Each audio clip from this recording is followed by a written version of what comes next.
La ikrah fi din is the famous Quranic phrase from Surah Al-Baqarah, verse 256. There is no compulsion in religion. But what does that mean in practice in a world where people are forced to comply with religious requirements, imprisoned on accusations of blasphemy, and socially ostracized for leaving their faith?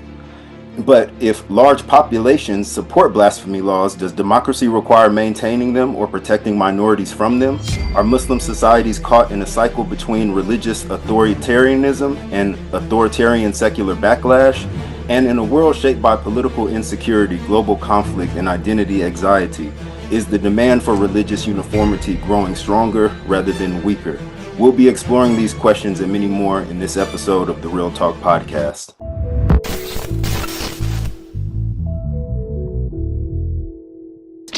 Peace, everyone. I'm your host, Tehran, and I'm joined by my brilliant co-host, Roxana. In this episode, we're thrilled to welcome the author, journalist, and intellectual Mustafa Akyol to our platform to discuss his new edited volume, No Compulsion in Religion, No Exceptions, which is a collection of essays by Muslim scholars inspired by Quran chapter 2, verse 256. There is no compulsion in religion. The book examines what this particular verse might mean for some of the most contested issues in Muslim societies today, as well as the relationship between religion and the modern state. Thank you, Dr. Akyol, for joining us. Thank you, Taron, for hosting me, and Roxana as well, who reached out, for this conversation a while ago. I'm a big fan of your show, and I think you have always very thoughtful conversations. And I feel blessed today to be able to, discuss our new book, No Compulsion and Religion, No Exceptions, with you both. Thank you. Oh yeah, we're a huge fan of yours as well. And so, as indicated by the title, this book's central argument centers on the Quranic verse, chapter 2, verse 256.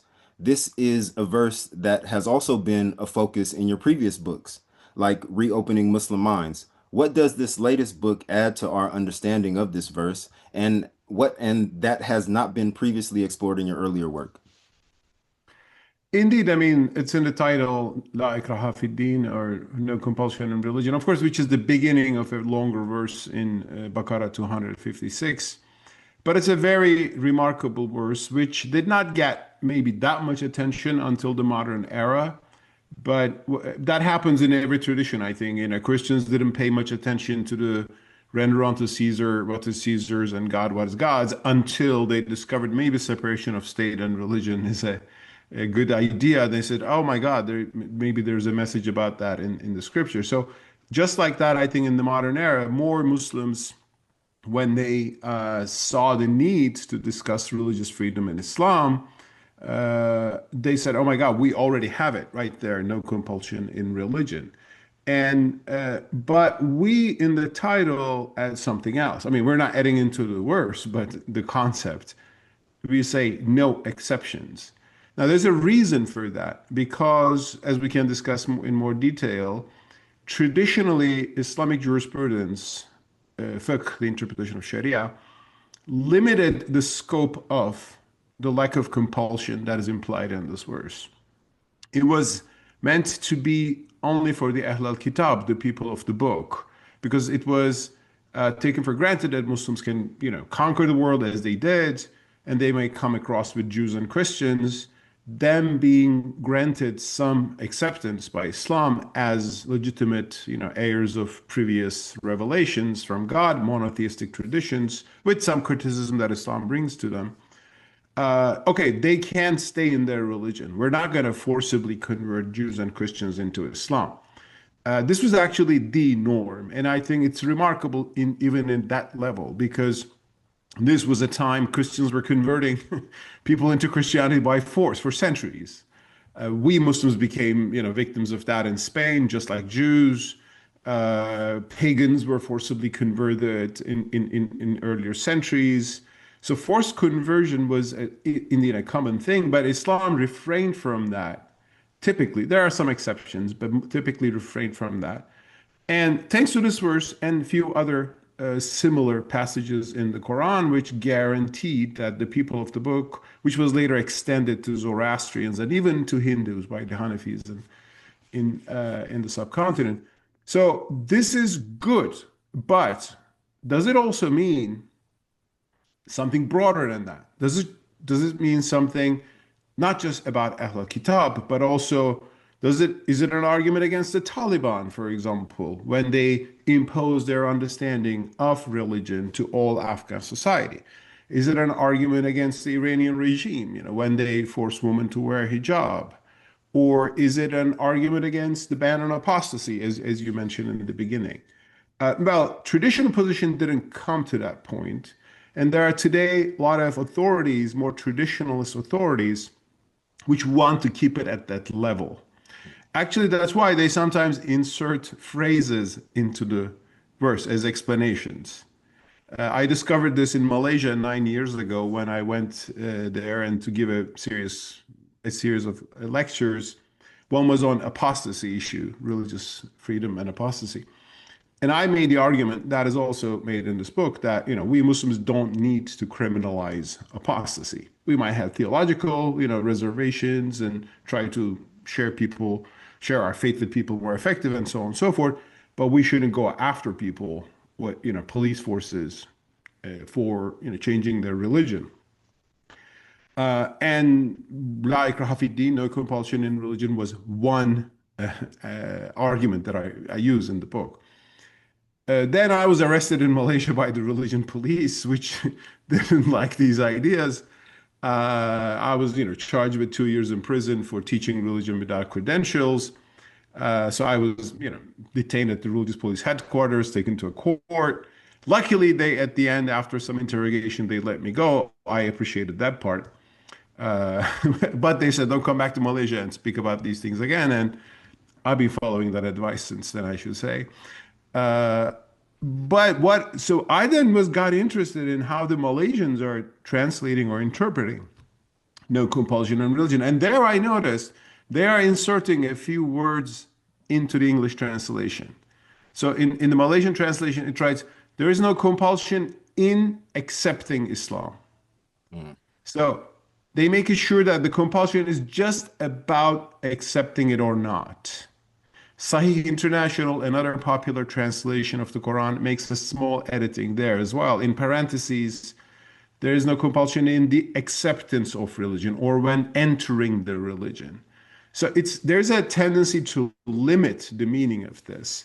And I've seen this, for example, in Turkey, this verse is discussed a lot. I'm from Turkey, I follow the religious discussions there. Some traditionalists and a little bit angry scholars come out and say, this verse means there is no compulsion to Islam. We're not going to force you to enter Islam if you don't want to. But once you're in it, of course, you will, have to pray. You will have to fast. And of course, if you're an apostate, there's a hukum on that. There's a judgment on that and so on and so forth. So this book is an effort to say, look, actually, we could take this as a broader maxim. It could be taken as really no compulsion in the religion as well, without putting those exceptions. Oh, it's just about outside. Now, of course, this is easier said than done. Then that's why we got into a lot of discussions regarding Islamic jurisprudence. Now, to your, first question, how is it different than my other writings on this? I touched upon this in some other writings. It's true. But here we are making a more focused study, and it's not just by me, but by other scholars, on the meaning of this verse and the broader concept of religious coercion versus religious freedom. So we focus on things like blasphemy and apostasy laws, Ramadan laws.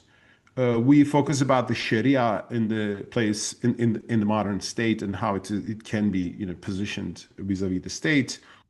I discussed the story of the Kadizadelis in the Ottoman Empire, which I didn't write about before. But actually, I discovered how their story and the argument made against them by two Ottoman scholars are very relevant to this discussion. So this book brings a lot of new perspectives, which is in sometimes continuum with my earlier writings, but there's lots of the things that are new, I guess. And you definitely have And okay. No, I was just going to say that you definitely have an interesting collection of scholars. So how did you go about selecting and assembling the group of Muslim scholars who contributed to this anthology of essays? Well, I knew them. I mean, these are scholars who are known in this field, right? I mean, Abdullah Said, for example, who wrote a chapter on apostasy for us. We met with him over the years in events and conferences, which brought us together. And his work on apostasy is already out there. So he has already written about this. But what I wanted to do here is maybe a scholar has a very detailed, technical, amazing book, but very academic. I wanted them and working with them to write accessible as essays that can be easily read and captured by the common reader, right? By the lay Muslim, not necessarily merely the academics, right? So that's how I closely work with them, sometimes use a bit more journalistic language, referring to lived realities and choosing the most, I think, clear arguments. I mean, there might be 100 arguments about this thing, but the most maybe five very important ones. So kind of we elucidated some of their arguments. I mean, Asma Afsariddin is an established scholar on many issues in modern day Islam, from jihad to women's rights. She is the editor of a whole Oxford book on women's rights. And others, Muhammad Lamalam is a young scholar. I mean, first of all, Abdullahi Ahmed al-Naim is very, of course, established, and he wrote the book Islam and the Secular State in 2009. I had I had reviewed it back then. But I wanted to, again, distill his argument to the simple issue of coercion versus non-coercion in religion. And we had that conversation with him titled Separating the Sharia and the State. So that's a kind of approach I want to emphasize. And people in the West like to speak of separation of church and the state. I think in our case, in the Muslim case, the real issue is not an institution like the church, but the law. That's the Sharia. And Mohammed Lamallam is a young scholar who's from Morocco, who's now in the US, and I discovered an article of his about Ramadan laws. I said, this is fascinating. Let's add to this discussion. Mohammed Beshinchian is an Iranian journalist. He's less of a academic who studied Islamic traditions, but he wrote more about the lived reality in Iran from the perspective of religion and how the regime's policies have been ultimately harmful. Husnul Amin is a Pakistani scholar whose works I followed. So it was a kind of people I know. I reached out and said, like, this is what I want to do. Would you like to join? They did. And hopefully, I think we put a good team together. So you just mentioned that, that one of the audiences that this book is aimed at is lay Muslims. Is this the primary readership that you envisage for the book, or is it more broader than that? Primary readership, actually, lay Muslims, and of course, Muslim scholars or ulama or academics who are interested in these topics as well. But I think change in the Muslim world, sometimes people think that the ulama, the scholars, will come together and they will issue a new ijtihad, a new fatwa, which can happen, and there are examples of that. But sometimes change happens when the common view among Muslims change towards a certain direction. I mean, look at the abolition of slavery in the Muslim world. I mean, it began with Muslim intellectuals, modernists, the much maligned modernists who were writing about this in the 18th, more so maybe 19th century, about, the Quran's liberation message for slaves, as opposed to just, seeing slavery as a fact of life and, just freeing a slave as a charitable act versus abolishing the institution of slavery. And ultimately, it was caught up by governments, international treaties, and so on and so forth. And I think Muslim public consciousness on a certain topic is important. That's why this book is now being translated into Arabic, Urdu, and Persian. And we hope more translations will come in the future, and they will be distributed freely as ebooks, so everybody can download and freely read them. And of course, at the second audience is non-Muslims who are interested about what's going on in the world of Islam, or whether Islam is compatible with freedom of religion or not. And I think there are some pretty biased people there in that world who think Islam is a threat to freedom, and that sort of pretty militant language, which I definitely don't agree with. But also there are people who are trying to honestly understand, right? I mean, this different religion, and they might be scared, understandably, of some manifestations of Islam, militant interpretations of Islam. So also to the non-Muslim audience who might be interested in what's going on. The book shows at least a spectrum of Islamic thought and a direction in Islamic thought that can head towards a more non-coercive and that kind of future, which is respectful to human rights, as we call it in the modern world. You already mentioned in your sort of analysis of the verse 2256 that one of the ways that Muslims have historically tried to limit the understanding of that verse is by inserting particular words into the translation or through exegesis. Are there any other reasons why Muslims, both historically and contemporaneously, have not understood this as an unequivocal negation of all forms of compulsion in religion? Why is that still a controversial idea? And why do you believe that the maximalist interpretation you are advocating for is actually better supported textually in the Arabic than the more common interpretation? Great question. Thank you. First of all, we argue it is textually supported, at least textually viable, and it is rationally the more wise take on this thing, right? So we're just making the argument that here is textually how we can understand these, nusus, these source texts. On the other hand, this is the reason why going towards this direction will be better for Islam and Muslims and the broader humanity today. In the book, you can see both those arguments. In the Iranian chapter on Iran, we say, well, religious coercion actually is bad for religion.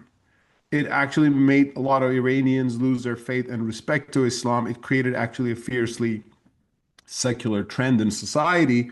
So we show, or apostasy law is being used to police thought among Muslims. So it leads to a lot of human rights violations. So there's something rationally, apart from the text, that we can discuss, that there's something, this is the right direction we have to go. People can disagree, of course. They can say, no, this is the way. Oh, that's another discussion.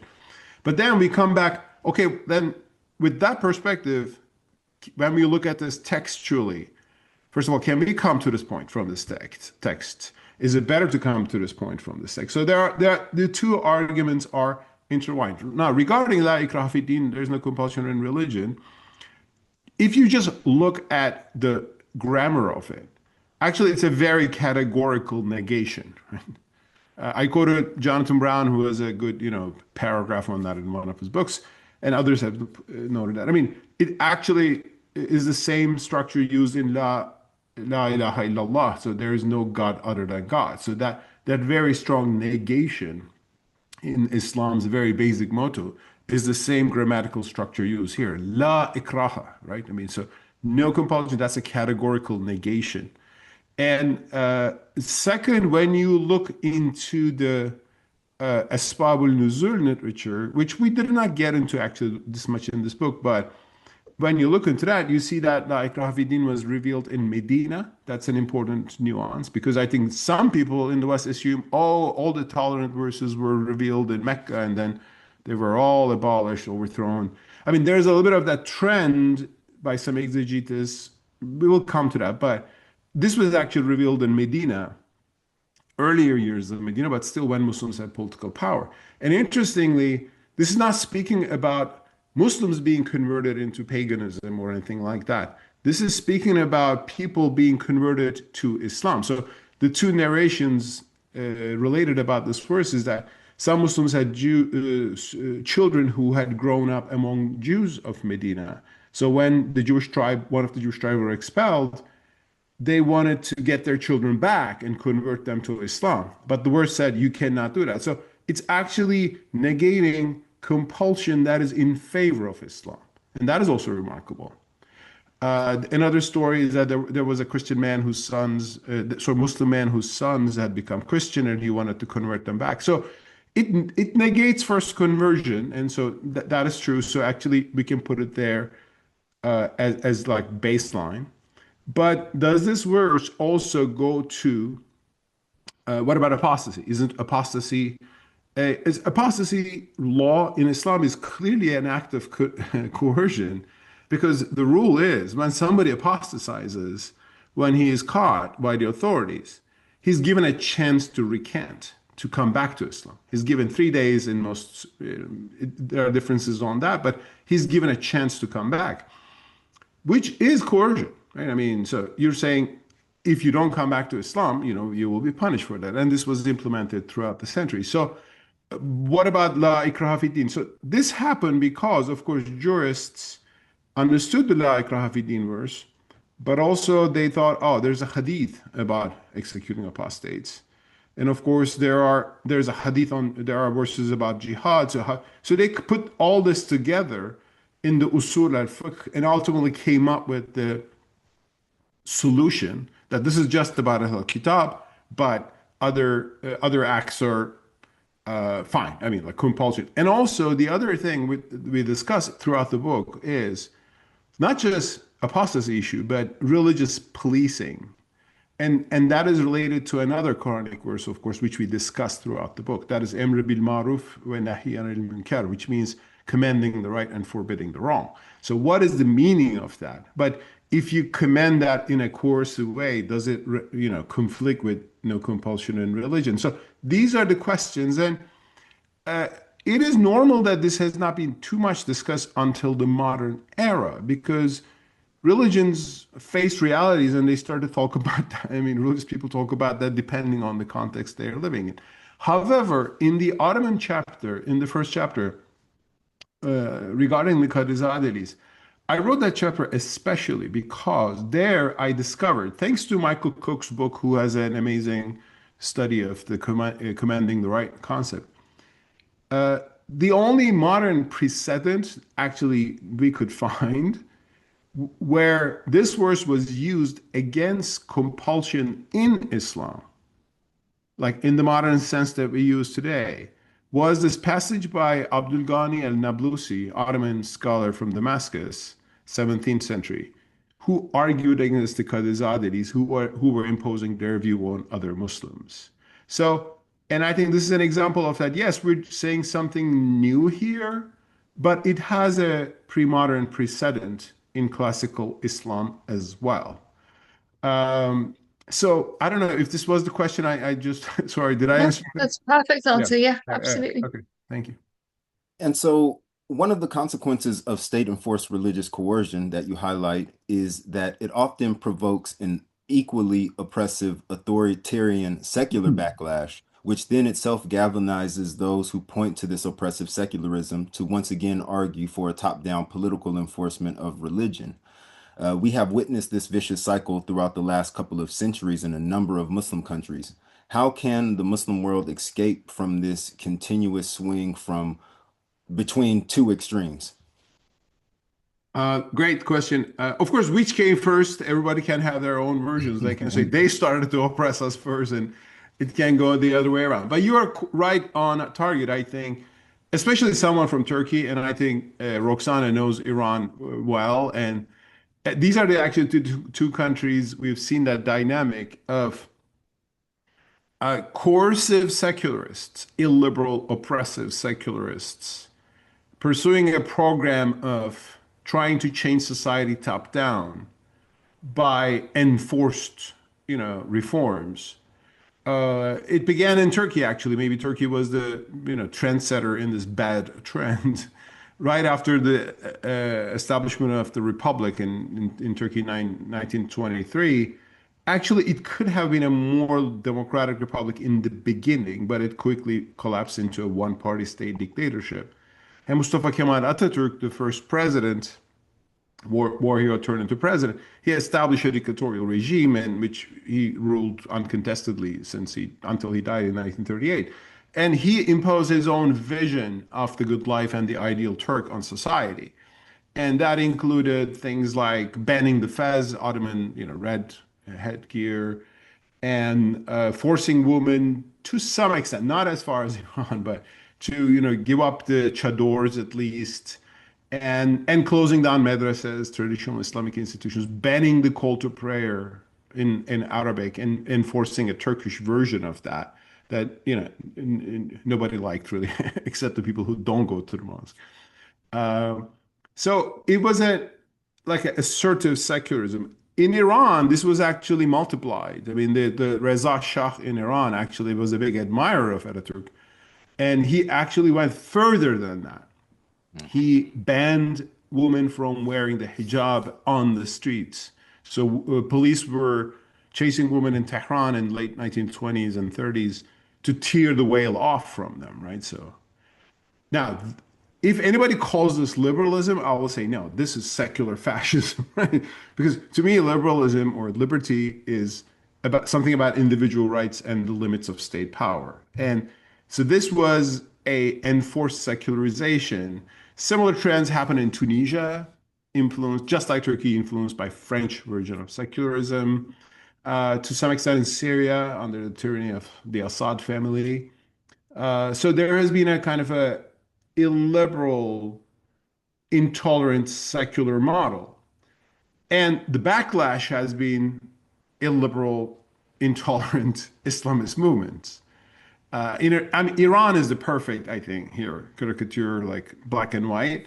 I mean, when Ayatollah Khomeini led this Iranian revolution in 79, soon after he captured power, I mean, he said, now women will wear the veil.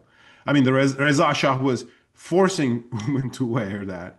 And Khomeini enforced the hijab. And I think the right solution is governments should not tell women what to wear. And of course, Iran experienced that to some extent, maybe in the 70s, although it had political authoritarianism still at the time. So it is true that that's why actually, in my own writings, I mean, coercion in religious matters can be in favor of religion or against religion, right? Today, China is infamous for the horrific persecution it's carrying out against its Muslim minorities, Uyghurs and Huis and other minorities. And they are, because of their communist ideology, banning people from like fasting in Ramadan or doing some prayers if they are affiliated with the Communist Party and so on and so forth. So there's a hostility to religion.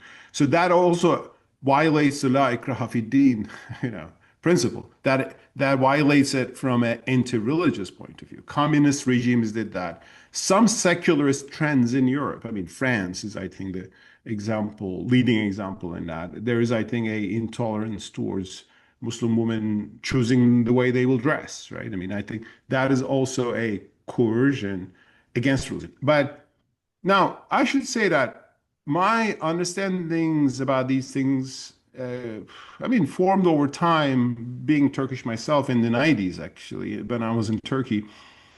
In Turkey, in 90s, Turkey was at the zenith of its secularist, mania.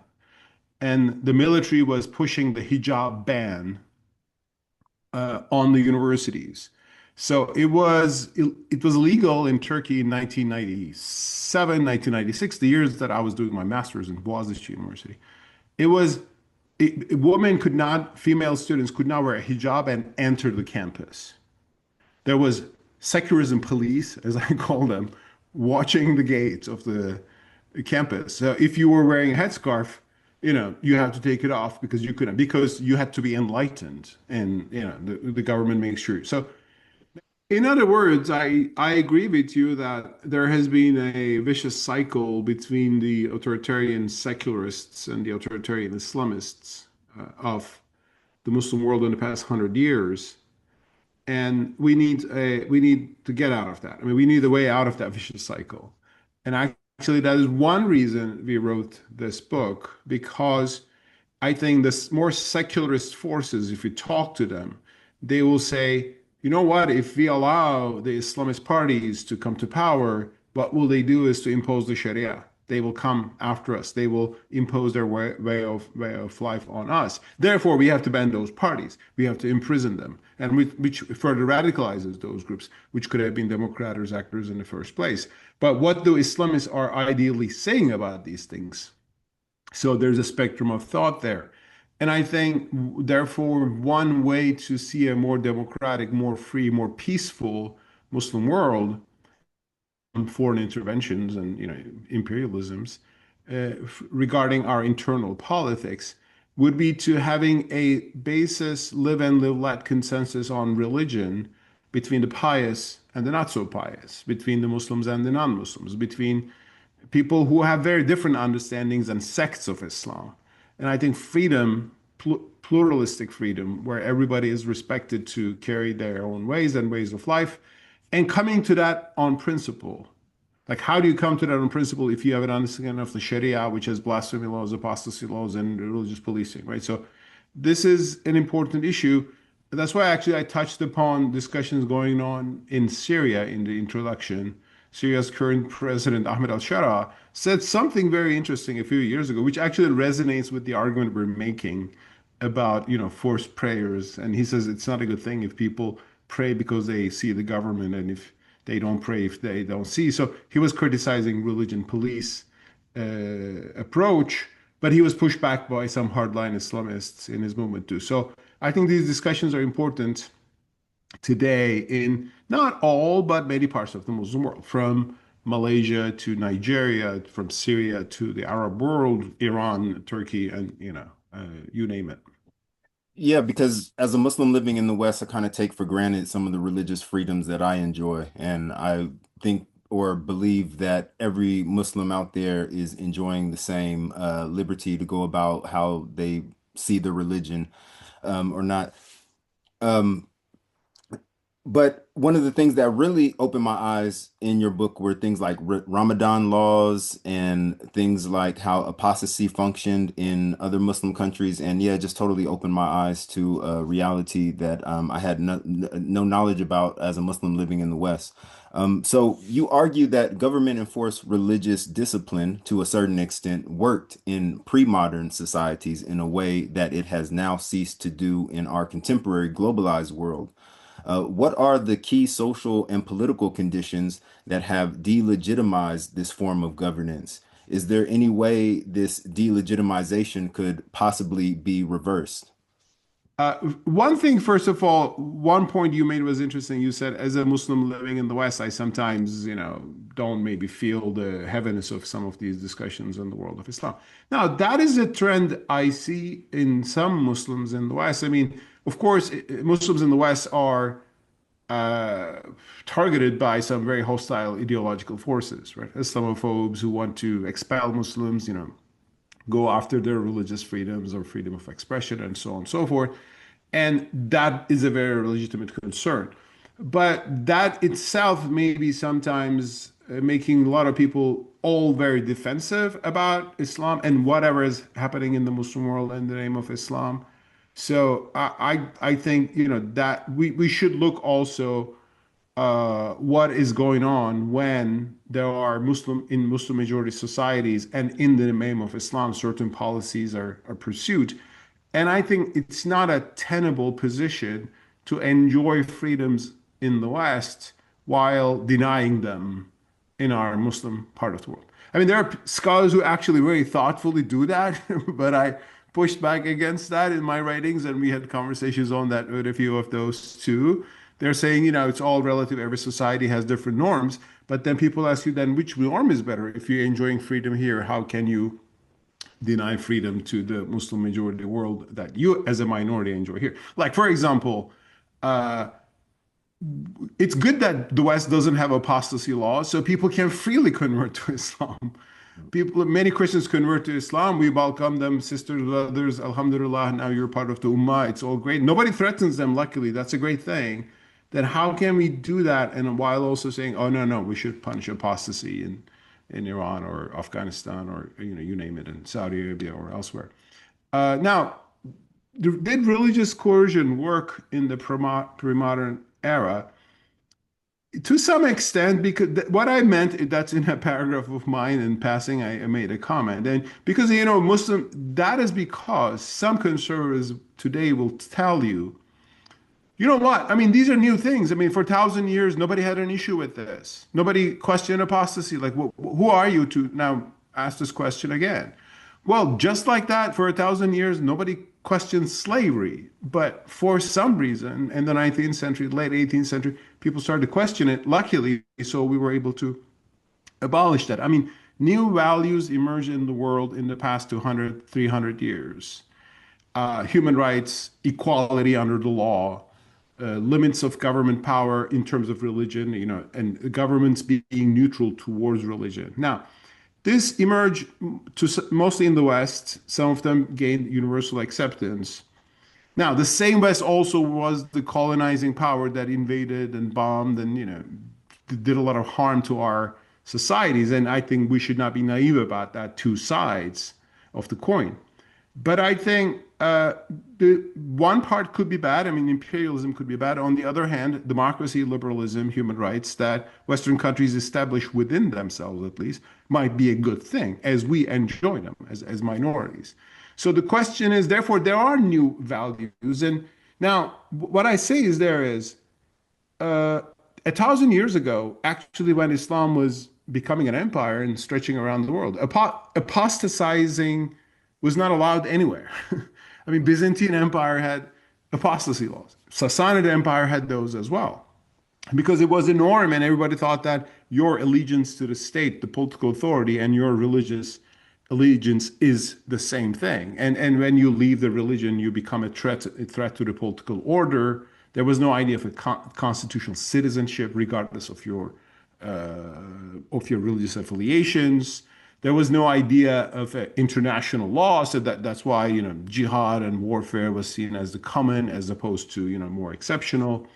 We might going back to some of those dark eras in the future. I don't know how it's regarding international relations, but I think some progress have happened in the past 200 years, in addition to the imperialism and colonialism that also came, unfortunately, with that package. So I think we should unpack that. And I think we should see today that when you say, oh, of course we're punishing apostates and punishing blasphemers and forcing people to pray, this may have looked very normal 500 years ago to a lot of people. But in the modern world of internet today, people say, well, that's my life. How do you interfere? I mean, that's a new value, and it's not going to go just you by condemning it or by banning the internet or, creating a North Korea that is close to the outside world. There are new human aspirations. Humans all over the world became more educated and they read the Quran themselves or the text themselves. And like individualism, whether you like it or not, has become a trend. And that's why when you enforce hijab in Iran, you don't end up in a hijab-loving society. You end up in a society where women burn those hijabs. And by using more force to bring, I mean, it's just a vicious cycle. Therefore, I think certain changes in human culture, good or bad, I mean, I think there's a lot of good, but some bad as well. It's there. And I think some of the attitudes we thought was taken for granted 1,000 years ago might not be valid today. Like having theocratic governments. I mean, theocracy is maybe not the right term for Islam. Having religious governments, right? That was, of course, everybody had religious governments. This was not a question. But today, do you really need that when you see other governments that are religiously neutral and treat all of their citizens equally, regardless of their religious affiliations? Then you will have a population. Well, then why are we having a Taliban kind of government, which is imposing its own understanding of Islam to citizens who don't want that? And your relationship with them also has become inevitably changed because this is a modern state. You have taxes, you have even borders and things like that. So we are living in modernity, whether we like it or not. And I think being fanatic modernist might be a wrong position. But being a blind traditionalist and thinking that we should go back, beam ourselves back to 1,000 years ago, live like that, is not a winning strategy. You can create communities, small voluntary communities with that, but I think bring it as an order is not a workable idea. In your chapter in your book that you've already highlighted about the little known episodes in Ottoman history centered on this quite militant religious movement in the 17th century called the Kadizadeli. You highlight how historians have characterized them as proto-Wahhabis. Is this characterization accurate in your view? And beyond doctrinal similarities between the two groups, were there parallels in sort of driving social and political factors that led to their emergence within that society? Kadizadeli is my favorite, not favorite, but my favorite case study, in this book. I mean, their name is even hard to pronounce. I mean, Kadizadeh was the name of a preacher. It comes from Kadı, like he was the son of the descendant of a Kadı. That's called Kadizadeh in Turkish. So Kadizadelis were the people who followed him. And when you read Ottoman history, you hear about them that a militant Puritan group that emerges in 17th century Ottoman Empire, 1600s, when the Ottoman Empire is in a slow but visible decline compared to its more glorious days. They're not winning the wars anymore. There are a lot of problems. I mean, some rebellions inside. The bureaucracy became more corrupt, or a lot of discontent. And what to do with all this problem is the question on the minds of some Ottoman scholars. So then you have Koçibe or Katip Çelebi. These are intellectuals of the time. They write treatises to the sultans and saying that we need to change this land taxation system, right? I mean, tax farming. We need to fix the nepotism among religious scholars or address bribery. And so they kind of rationally assess what's going on and try to offer some solutions. Now, Kadizadelis come up with a different idea. They say the problem is the spread of bid'ah, that is heresy. Probably you're familiar with the word bid'ah. That's innovation, literally translated, but bad innovation, like some bringing in some new heretical idea into the religion. And they say eradicating bid'ah is the path to salvation, the empire's salvation. But what is bid'ah for them? Sufism, first of all, they hate Sufism. Or let's say maybe not all Sufism, but Sufi practices like music, chanting, the Mevlevis, burning dervishes and all that. They think this is not in the Quran or Hadith, this is bid'ah, period. So they hate Sufism. Visiting shrines, very similar to the Wahhabis, I don't visit shrines. I also think that theologically maybe that's not so sound, but they think it's a heresy that puts people even outside of the fold of Islam, just like the Wahhabis would do. Also, they think every novelty in society is a bid'ah. For example, in Istanbul, if you visit it, you will see these majestic mosques, Süleymaniye, the Blue Mosque, with 4 minarets or 6 minarets. They say 1 minaret is sunnah, more than 1 minaret is bid'ah. So they want to tear down the minarets for that.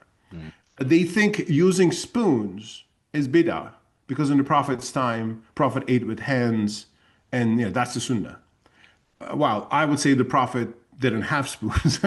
It was not available at the time. So that would be my interpretation, and they can live with theirs. But no, they thought bid'ah must be eradicated, right? So they kind of start preaching these things, and they start to arrange mobs to raid Sufi lodges, to really harass them, physically beat them, try to take them away from this. So is it similar to Wahhabis? There are similarities, doctrinal, and in their attitude as well. Just Wahhabis were even more militant, I think, than the Kadizadelis. Because Wahhabis ultimately launched a rebellion against the Ottoman Empire, killed a lot of fellow Muslims, slaughtered Shiites. And then later Wahhabi movement in the 19th century luckily calmed down and became today's Saudi Arabia, which is still very conservative, austere, but at least not that militant.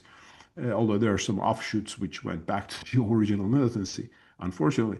Kadizadelis were a little bit like Wahhabis, maybe a little bit less limited in their militancy and violence, but still things went bad. What happens is they also think, and I think that's that'll be very interesting for a lot of Muslims to hear today, they think coffee and tobacco are also bid'ah.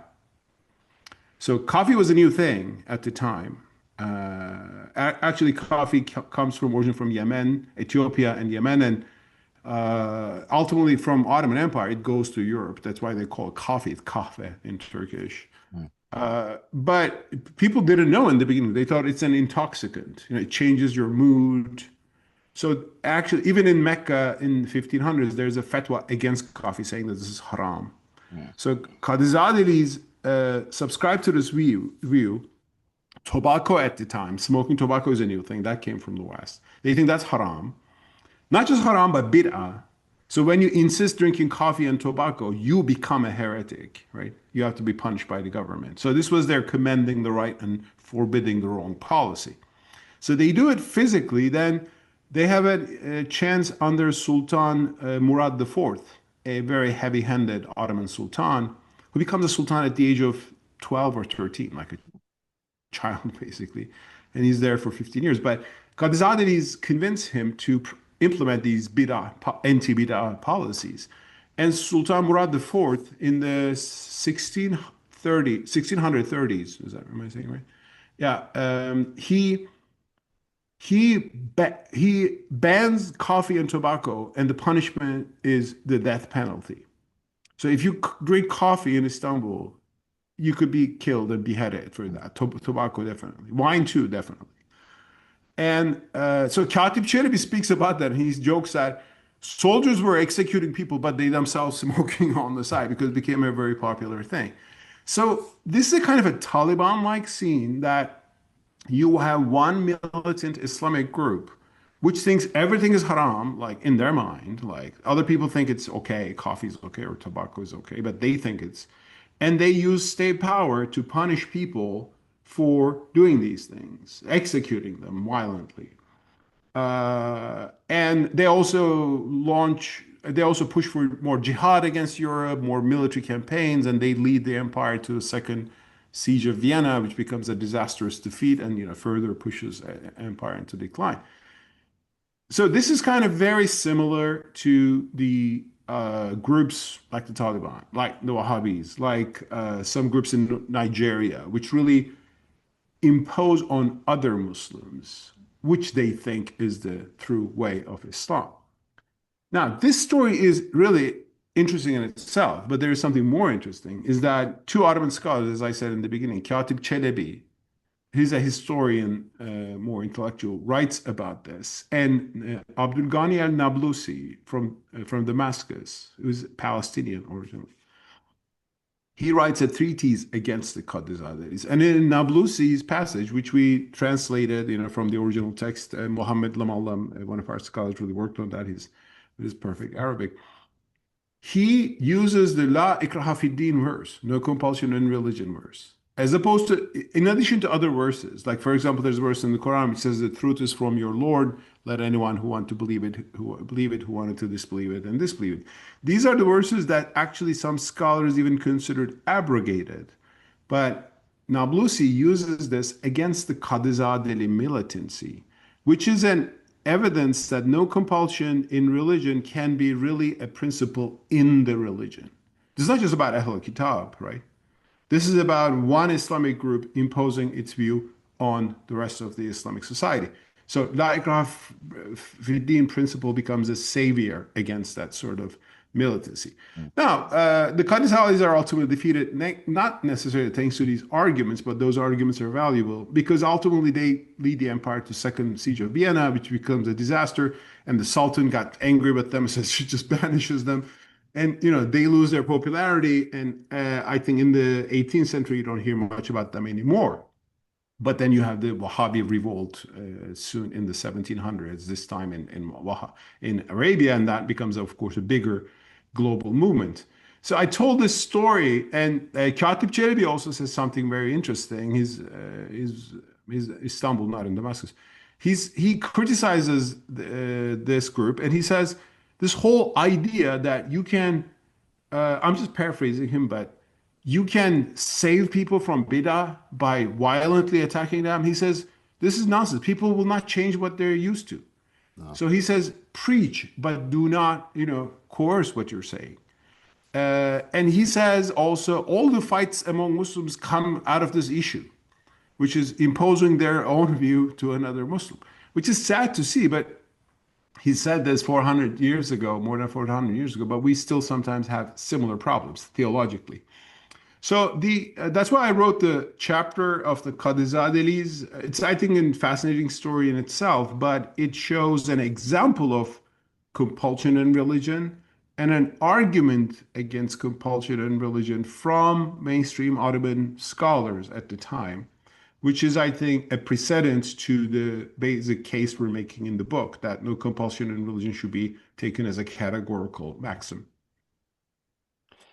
Yeah, and I have to say, I Um, really did enjoy your chapter on the Kadizadalis. Kadizadelis, yeah, yeah. Yeah, you know, I have it such a hard is time. impossible. I Yeah, know. but I I'm first sure became. No, no, yeah. sorry. Go ahead. No, no, I'm sure a lot of words in Persian are for me too. I mean, it's yes. I apologize for me You're butchering welcome. it earlier. It's so hard. I You're don't speak welcome. any Turkish, as you could probably tell. You're welcome. Yes. But You're yeah, welcome. in Sheikh Dr. Yasser Qadhi's book, he had an interesting chapter on the Kadizadales. Yes, I Um, saw that. Yeah, I am. Yeah, and that was so Yes. my that was my first run-in with them, and I'd like to actually learn more about them, specifically the milieu in which they kind of arose out of. Try to get what was going on in the Ottoman society that would spawn such a group. I did the same thing with the Wahhabis, and because this group is popping up so much, I think I might need to do the same for them. One thing about them also, by the way, that chapter is also is being published by Renovatio magazine as a standalone essay in this forthcoming issue of Renovatio. We adopted a little bit, maybe reverted to here and there, but it's also I was glad to see that Renovatio magazine of Zaytuna College. Um, Also, that is now one thing is there. They think eradicating bid'ah, enforcing piety as they understand on Ottoman society will lead to earthly victory. So that is also an interesting way of thinking about these things. And I see that in the 20th century Islamist movements. Like, I mean, 20th century, the big question in the Muslim world is that why are we defeated by these foreign powers, the West, and to some extent Russia or other big powers as well? And one answer is because we didn't develop our industries, technology, education, economies, and so on and so forth. I would go down that path and work on those. Another answer is because we're not pious enough and God is punishing us, right, for that. Kadzadelis think like that. He think that the Ottoman armies are being defeated because Sufism is allowed. That's heresy. If you allow heresy, God will punish you for that. And when they have enough compulsion at home, they think now God will give us victory, right? So that, but I mean, this is also kind of a secular religiosity. Out of religion, you are seeking an earthly victory. Mm. So I think you can even bring a religious critique to the very logic of being pious enough to have an earthly victory. Well, being pious enough should be a goal in itself, right? And for the afterlife and for the sake of God. Whether you get victory or not at the battlefield or in the political arena and so on and so forth, if it is directly tied to that, then it becomes like, oh, let's all wear a headscarf so we become the most powerful civilization on earth. I mean, then what was your goal in the first place? Was it about godliness? Was it about earthly success? So I think there's an interesting connection there, which I see in Islamist movements, which is a kind of a politicized understanding of religion as well. I mean, the value of piety measured by earthly success, Which sounds like which the is not even prosperity. working in the way they think it's going to work, by the way. Sorry, too. Yeah. No, Yeah. no, it just sounds much like the prosperity doctrine that some Christians hold Yeah, on to, that exactly. Exactly. success, Very. piety Yeah, equals success in this life. And yeah, yeah, it doesn't exactly. always correlate. Exactly. Exactly. One verse that is really relevant for this militant group and all militant groups that is often used by them and is really central to the argument in your book as well is the sort of concept of commanding the right, forbidding the wrong, which is as you admit in your book a very very broad concept, and there is justification in the Quranic text for interpreting it to mean a wide variety of things, merely preaching the tenets of Islam all the way up to perhaps the enforcement of every aspect of the religion by a specifically appointed collective. Why do you believe that the minimalist interpretation of the verse is more justifiable than a maximalist interpretation that other groups adopt? Uh, Thank you, Roxana. I mean, first of all, the best source on this duty, commanding the right and forbidding the wrong, is Michael Cook's, like majestic book. I mean, sometimes fellow Muslims don't like to quote the Orientalists, I mean, the Western, but if they put a good work out there, it's factually true, it can be beneficial. I read that book from almost cover to cover, and there actually I learned that al-Nablusi made an argument against the Kadizadelis, and I dig deeper into that, through looking into Ottoman sources. Uh, there you see, and others have pointed that out, of course, there are some Islamic and Muslim sources on this as well. The commending the right and forbidding wrong, repeated in the Quran as a duty, has been interpreted in various ways. Some of the early commentators define it as preaching Islam and sharing the truths of people, dawah, giving dawah, as we would call it today, right? There is an intellectual version of it. Mu'tazilites and later others went down that road, which is defending Islam against other religions or against critics or against atheists. I mean, or the Dahriyun, the Tabi'un, the materialists, and other like the critical groups at the time. That's why Mu'tazilites were very actually into debating other religious groups on a rational basis, right? They were the first intellectual missionaries of Islam. There's another interpretation which is standing up against an unjust ruler. Even launching rebellion or maybe just speaking out. And there's a hadith on that, speaking against an unjust ruler, actually the highest jihad, not an armed jihad in this case, like an intellectual moral stance.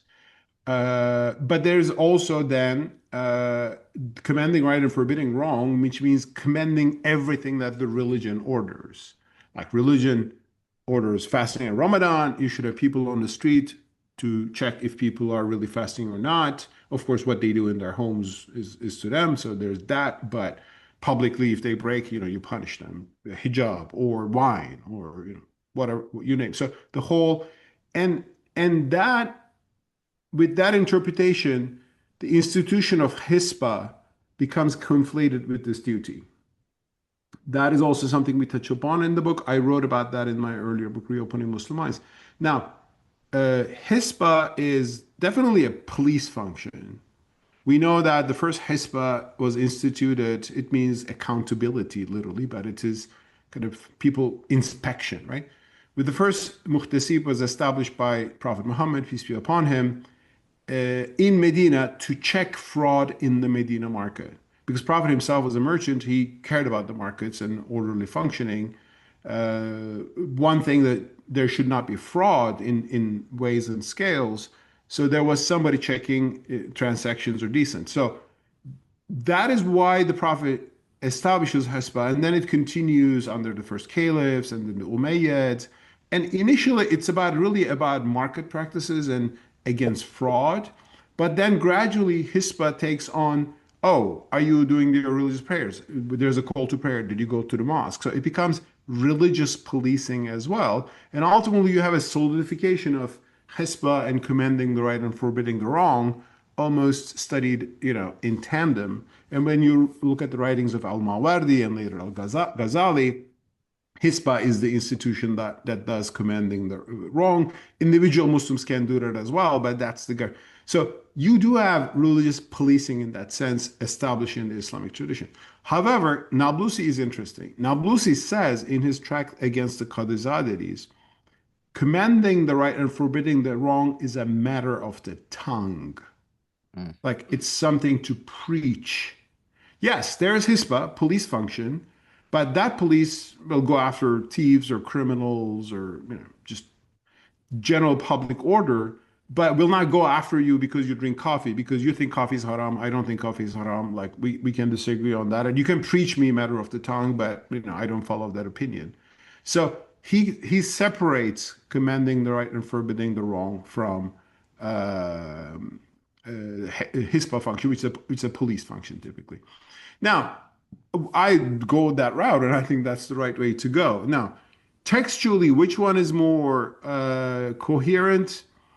Great question. I mean, when you put all these things together and the Quran's emphasis on things being done voluntarily with the right niyyah and with no compulsion in religion and verse like that, textually, we make that argument there.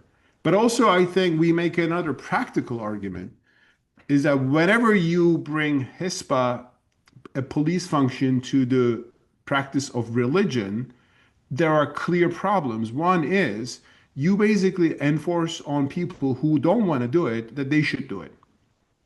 Like prayer times. I mean, now they restrain that mutawwa in Saudi Arabia, but for a long time in Saudi Arabia, if there was a call to prayer 5 times a day, you were supposed to go there. And if you're not, the mutawwa would come and, push you there. Now, I'm sure this was supposed to keep the Saudi society pious, but you actually create a hypocritical dynamic where people go to the mosque because it's the, official thing to do. And that growingly corrodes genuine belief, especially when people understand that in a free society they wouldn't have to do that. So their drive to do that becomes coercion by the society. Now, there are some people who defend that. Al-Maqdisi, in his response to the Syrian president Ahmed al-Shara, he says, people should do it even if they fear God or the Sultan, the ruler. People should, so fear of the ruler becomes an important value in them, in that understanding. But we criticize that in the book. And in Iran, we showcase that if you do this in a modern society, you end up actually with terrible results for religion. And the other thing is, which is, whenever you enforce Islam, you always end up enforcing a version of Islam. Like today, it was on the news actually recently. The Taliban actually declared Hanafism as the only legitimate sect in Afghanistan. And their version of Hanafism, by the way, which is the most hardline Hanafism you can find, I think, in the spectrum. I mean, you're in trouble if you're Salafi. So, I mean, actually, if you're Salafi, if you want religious freedom, come to the United States or go to the UK and escape from the Islamic Emirate of the Taliban, because you're, let alone if you're a Shiite, definitely. So, and of course, in Iran, that's the Shiite, imposition. Sunnis rightly discriminate or complain of discrimination and so on and so forth. So, especially the modern state, which rules over a territory, has a uniform law. Whatever you inject into it becomes a sectarian religious view. That's why we call on states to be as neutral as possible regarding religious doctrine, and religion being sustained and perpetuated and advanced through preaching, civil society, exemplifying, but not through coercion, which doesn't even help. You have an entire chapter by Dr. Abdullah Saeed, which is devoted to the starkest example of religious coercion, criminalization of apostasy with the death penalty. A lot of discourse on the subject focuses on the climate of fear these laws create for ex-Muslims and atheists within Muslim societies. But Dr. Saeed also highlights the effect on self-identified Muslim thinkers. How have laws on apostasy historically stifled any Islamic thought that has veered away from orthodoxy, and has the continued maintenance of these laws inhibited the intellectual development of Muslim societies as a result? Yeah, I mean, Abbas Said is a great scholar who has written on a lot on this, and in this chapter, he also put those lived examples as well. And we had conversations with him on this, and I'm glad he used some of those. He rightly points out that, first of all, let me put it this way: when you bring this apostasy issue, people who defend the conservative position may typically say, "But how many people are killed for apostasy? Come on! I mean, like in the last 30 years, maybe one person has been executed, and so on and so forth." And now, that is, I think, a little bit misleading for a few reasons. First of all, bans like these might be targeting one person, but it stifles all society, right? I mean, if you execute one person for heresy, apostasy, then people who have the similar ideas get the lesson and they have to be, put their heads down. So there is the impact. Second, the law on apostasy has several levels. I mean, it is indeed sometimes, I think historically, to use more against fellow Muslims than real apostates. Like, who are the real apostates? I mean, people who happen to be Muslim, but then choose to change their religion or become, secular people, ex-Muslims, atheists, and so on and so forth. So the ban on apostasy definitely targets them. And actually, that's a big engine of what we call Islamophobia today in the West. I mean, all the ex-Muslims are saying, this is what happened to this because of this religion. We left it and we got so many death threats. And also, people might not be officially executed by a government, but the reaction they're getting from the community, the death threats, and that kind of stuff. So there is one drama there. Converts to Christianity is another case, and other religions. But fellow Muslims being targeted, they say we are Muslims, but they are, I mean, this is the problem of takfir, as we know in the Muslim world today. And that chapter, that's why it actually begins with the story of Nasr Abu Zayd, an Egyptian scholar of Qur'an, who offered basically a novel interpretation of the Quran without denying its divine origin. He basically argued a contextual interpretation of the Quran. The Quran engages with local culture, and so there are elements there. Now, agree or not, but he was declared a apostate for this in Egypt, and he was forced to divorce his wife. He got death threats, and he had to leave Egypt. Another case in Sudan, Mahmoud Taha was executed indeed for apostasy. And we also show historically lots of people in the history of Islam have been targeted, being called as apostates, executed for this during the Umayyads, during the Abbasids, during the Ottoman Empire too. And this has been stifling indeed Islamic thought. I mean, it's not easy to come out with a very novel idea because you don't know who will, count you as an apostate, right? So, and that is another aspect of coercion and religion. Therefore, Abu Said rightly, I think, makes the argument that apostasy is not something Muslims theologically, endorse. I mean, it's something that, messes up with your afterlife. And you can preach about this, but it's not something that anybody should be targeted for. And since people can freely enter Islam in the modern world, if they want, they should be able to exit freely as well. And we shouldn't go after them. And there's no good in doing that. And there's no basis even for doing that. I mean, you just highlighted that, Dr. Said's made an argument that there's no, that despite not prescribing worldly punishment for apostasy, there is a stress in the Quran that is like a moral and spiritual failure that will only be punished in the afterlife. But the Quran does suggest that apostasy is a decision that should be strongly condemned. So in that frame, how would you feel if a Muslim government used arms of the state, like educational programs or broadcasting programs, to engage in public condemnation of apostasy without criminalization? Would that not also produce an atmosphere of intolerance and stigmatization for those whom those people in Muslim societies deem to be apostates, whether they are actually apostates or self-identified Muslims? Well, I would not advise Muslim governments to do that because I think governments are supposed to protect the rights of citizens wherever they may head. I mean, think of it the other way. Should Western governments try to morally condemn people who choose Islam and try to bring them back to Christianity somehow, so that they see the light? I mean, we would say, well, we're citizens, we're paying taxes like other people you're doing. So why are we being treated unequally? I mean, I think the same principle of neutrality towards religious convictions should be the positions of governments in the Muslim majority world as well. Ideally, I know that many are not there, but if you ask me, that should be the ideal position. And one thing, when I say, I mean, I said this in Malaysia too 9 years ago, before being arrested. I said, like, sometimes Muslims think that, oh, if you allow apostasy, million people will leave their religion. Well, no, I mean, people believe in Islam because they believe it. I mean, in Turkey, there's no apostasy law. I mean, yes, there are some atheist Turks, but Turkey is still, I mean, for 100 years, it lived under secular law, actually pretty harsh secular.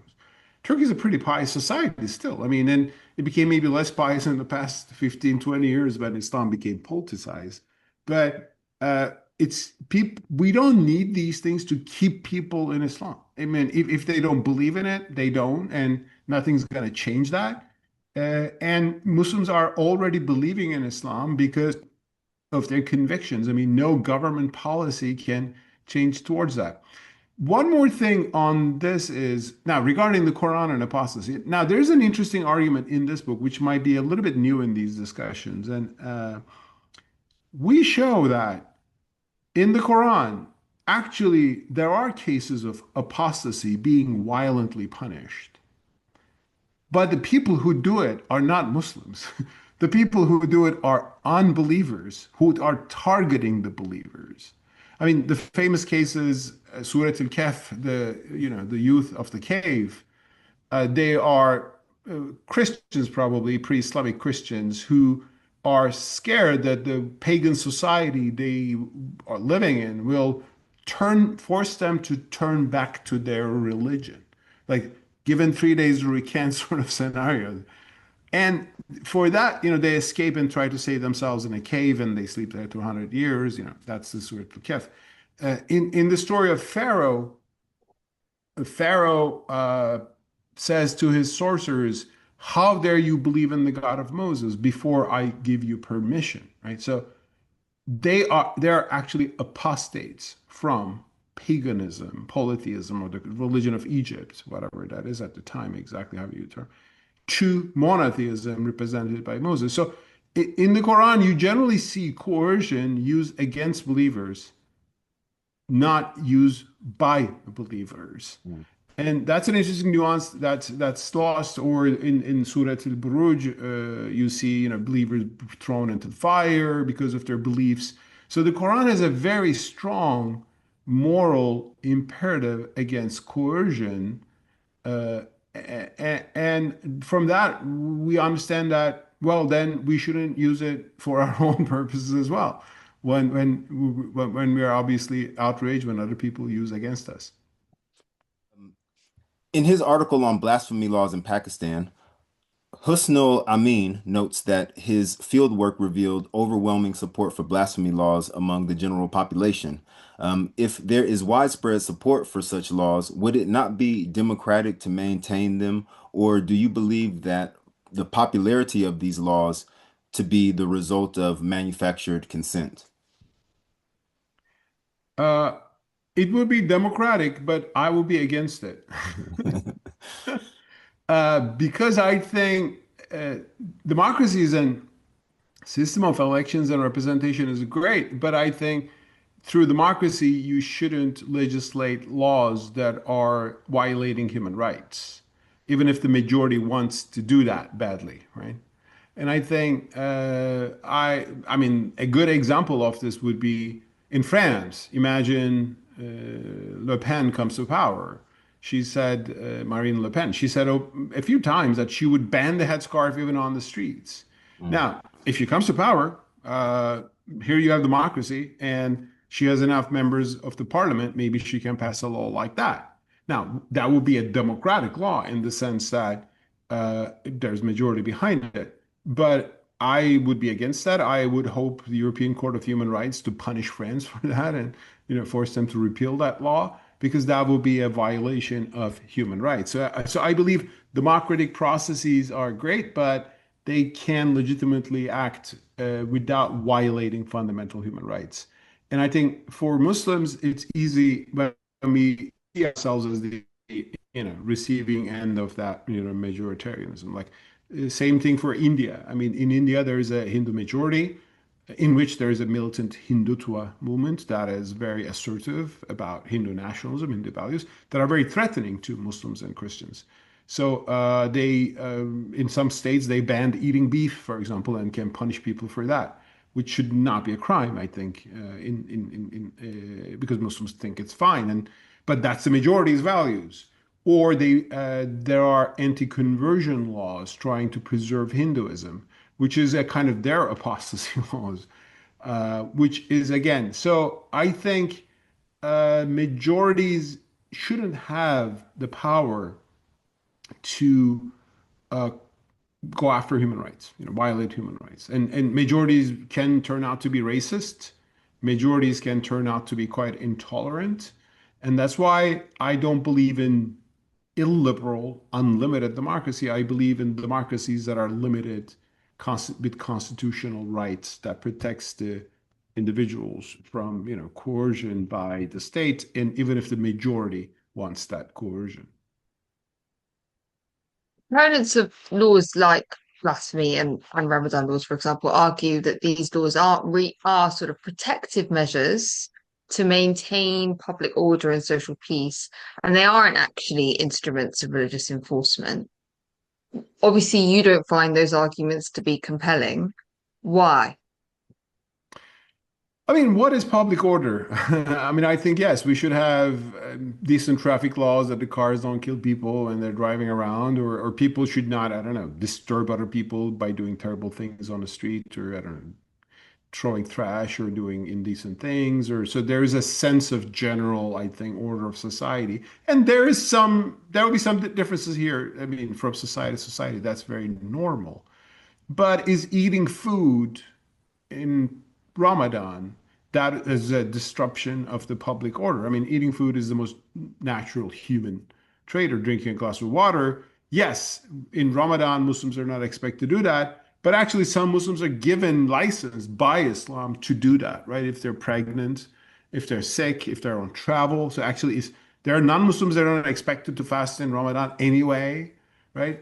So I think this law reflects a kind of sense that, oh my God, everybody around me that I see should respect and follow the sacredness that I'm following. Well, that might be a good thing to wish for, but if you enforce this by law, then you end up creating these problems. And you started to lose the respect of those people. I mean, I've seen, first, a lot of people in the West, for example, they would say, oh, my Muslim neighbor is fasting, so maybe, or my colleague at work, so I shouldn't maybe eat lunch just out of respect for him. That's a beautiful thing. But if you send a religious police on that person, making sure that she doesn't eat, I mean, maybe actually that respect will be changed by actually a grudge within themselves. And in Muslim societies, that's happening. I mean, there are some hashtags, why are you messing with my food? There are definitely more secular citizens today in Muslim majority societies. So I think a certain understanding of Islam should not be enforced on them. Now, there is a version of the public order argument, and that might have some merit, but I would still take an issue with that. It is this: the argument is, if we don't go and arrest some people who eat publicly, then other angry Muslims can attack them. So for their own safety, like, we are arresting them with that sort of thing. Now, or they actually, the defenders of blasphemy law in Pakistan say that as well. They say if the government doesn't put blasphemers in jail, mobs will kill them on the street. So actually, it's better than we have blasphemy laws. To me, which shows the problem is not just about laws, but also culture. But I would try to work on both levels towards a more tolerant direction. And it can be a direction we may not take in next year, but I think it's the direction that I would advocate for. So, in relation to the discussion about vigilantism and blasphemy laws, one troubling development in how the duty of commanding right and forbidding wrong is being implemented in a modern context that quite notably departs from Islamic tradition is the violation of privacy. And one of the tenets of the classical tradition is that to trigger the duty, a wrong must be in the public square, must be public knowledge.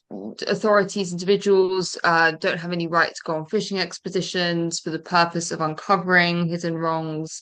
And this is something that's discussed quite extensively in the classical tradition. But the chapter in your book on blasphemy uncovers how this principle is being violated today in Pakistan, because civilian-led online blasphemy phishing groups engage in entrapment tactics on social media platforms. They befriend young people, they manipulate them into interacting with prohibited material. And then once they're ensnared, these users are then reported to the Federal Investigation Agency Cybercrime Wing. And they are leading to like an expedited arrest and prosecution, often without thorough verification. This is one example of how the policies of contemporary Muslim governments have actually made religious coercion even more oppressive than they were done by pre-modern governments, due to this lack of sort of sacred barriers, really, that is a sort of innovation of the totalitarian post-Westphalian modern nation state. Do you agree that these developments are actually a foreign import from the modern West, where sort of spying and entrapment and surveillance are accepted norms? And are these developments going to continue to worsen in the age of sort of social media and AI in which we now live? And what can be done to combat them? Can religious scholars and secular civil rights groups that protect liberty work together to oppose them? Uh, Thank you. Great question. First of all, one nuance. I think this powerful state, which is a lot of surveillance tools that can, monitor us, did this come from the West?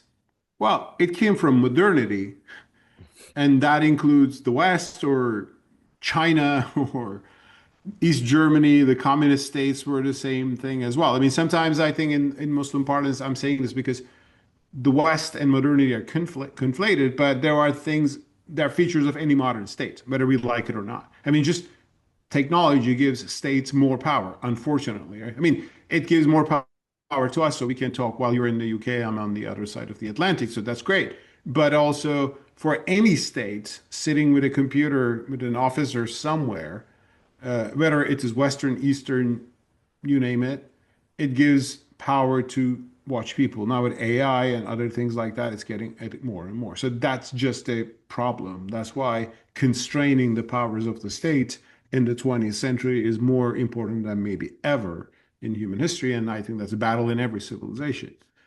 Of course, I mean, West maybe initiated these technologies, so there's definitely that. But I mean, today, Muslim governments who want to be more and more successfully authoritarian can get it from China, probably more than anywhere else, more cheaper and effectively too. Now, but your question is very pertinent, and indeed, traditional Islamic social control, if you will, hisba and commanding the right understanding, definitely gave a leeway to privacy because it's in the Quran. You don't enter homes without, knocking doors, and there's privacy. And that developed, and actually read, for example, Imam Ghazali's chapter on Ihya Ulumuddin on the Hisba issue. He says if it's happening inside the house, you're not going to go there. I mean, if music is coming and there's a smell of wine, whether you get in, you can still break in and intervene. There is a discussion about that, but privacy was typically allowed. Now, but there's a literature on interfering when you see something. So when you bring that jurisprudence with the tools of the modern state, you create a more deadly mix, actually.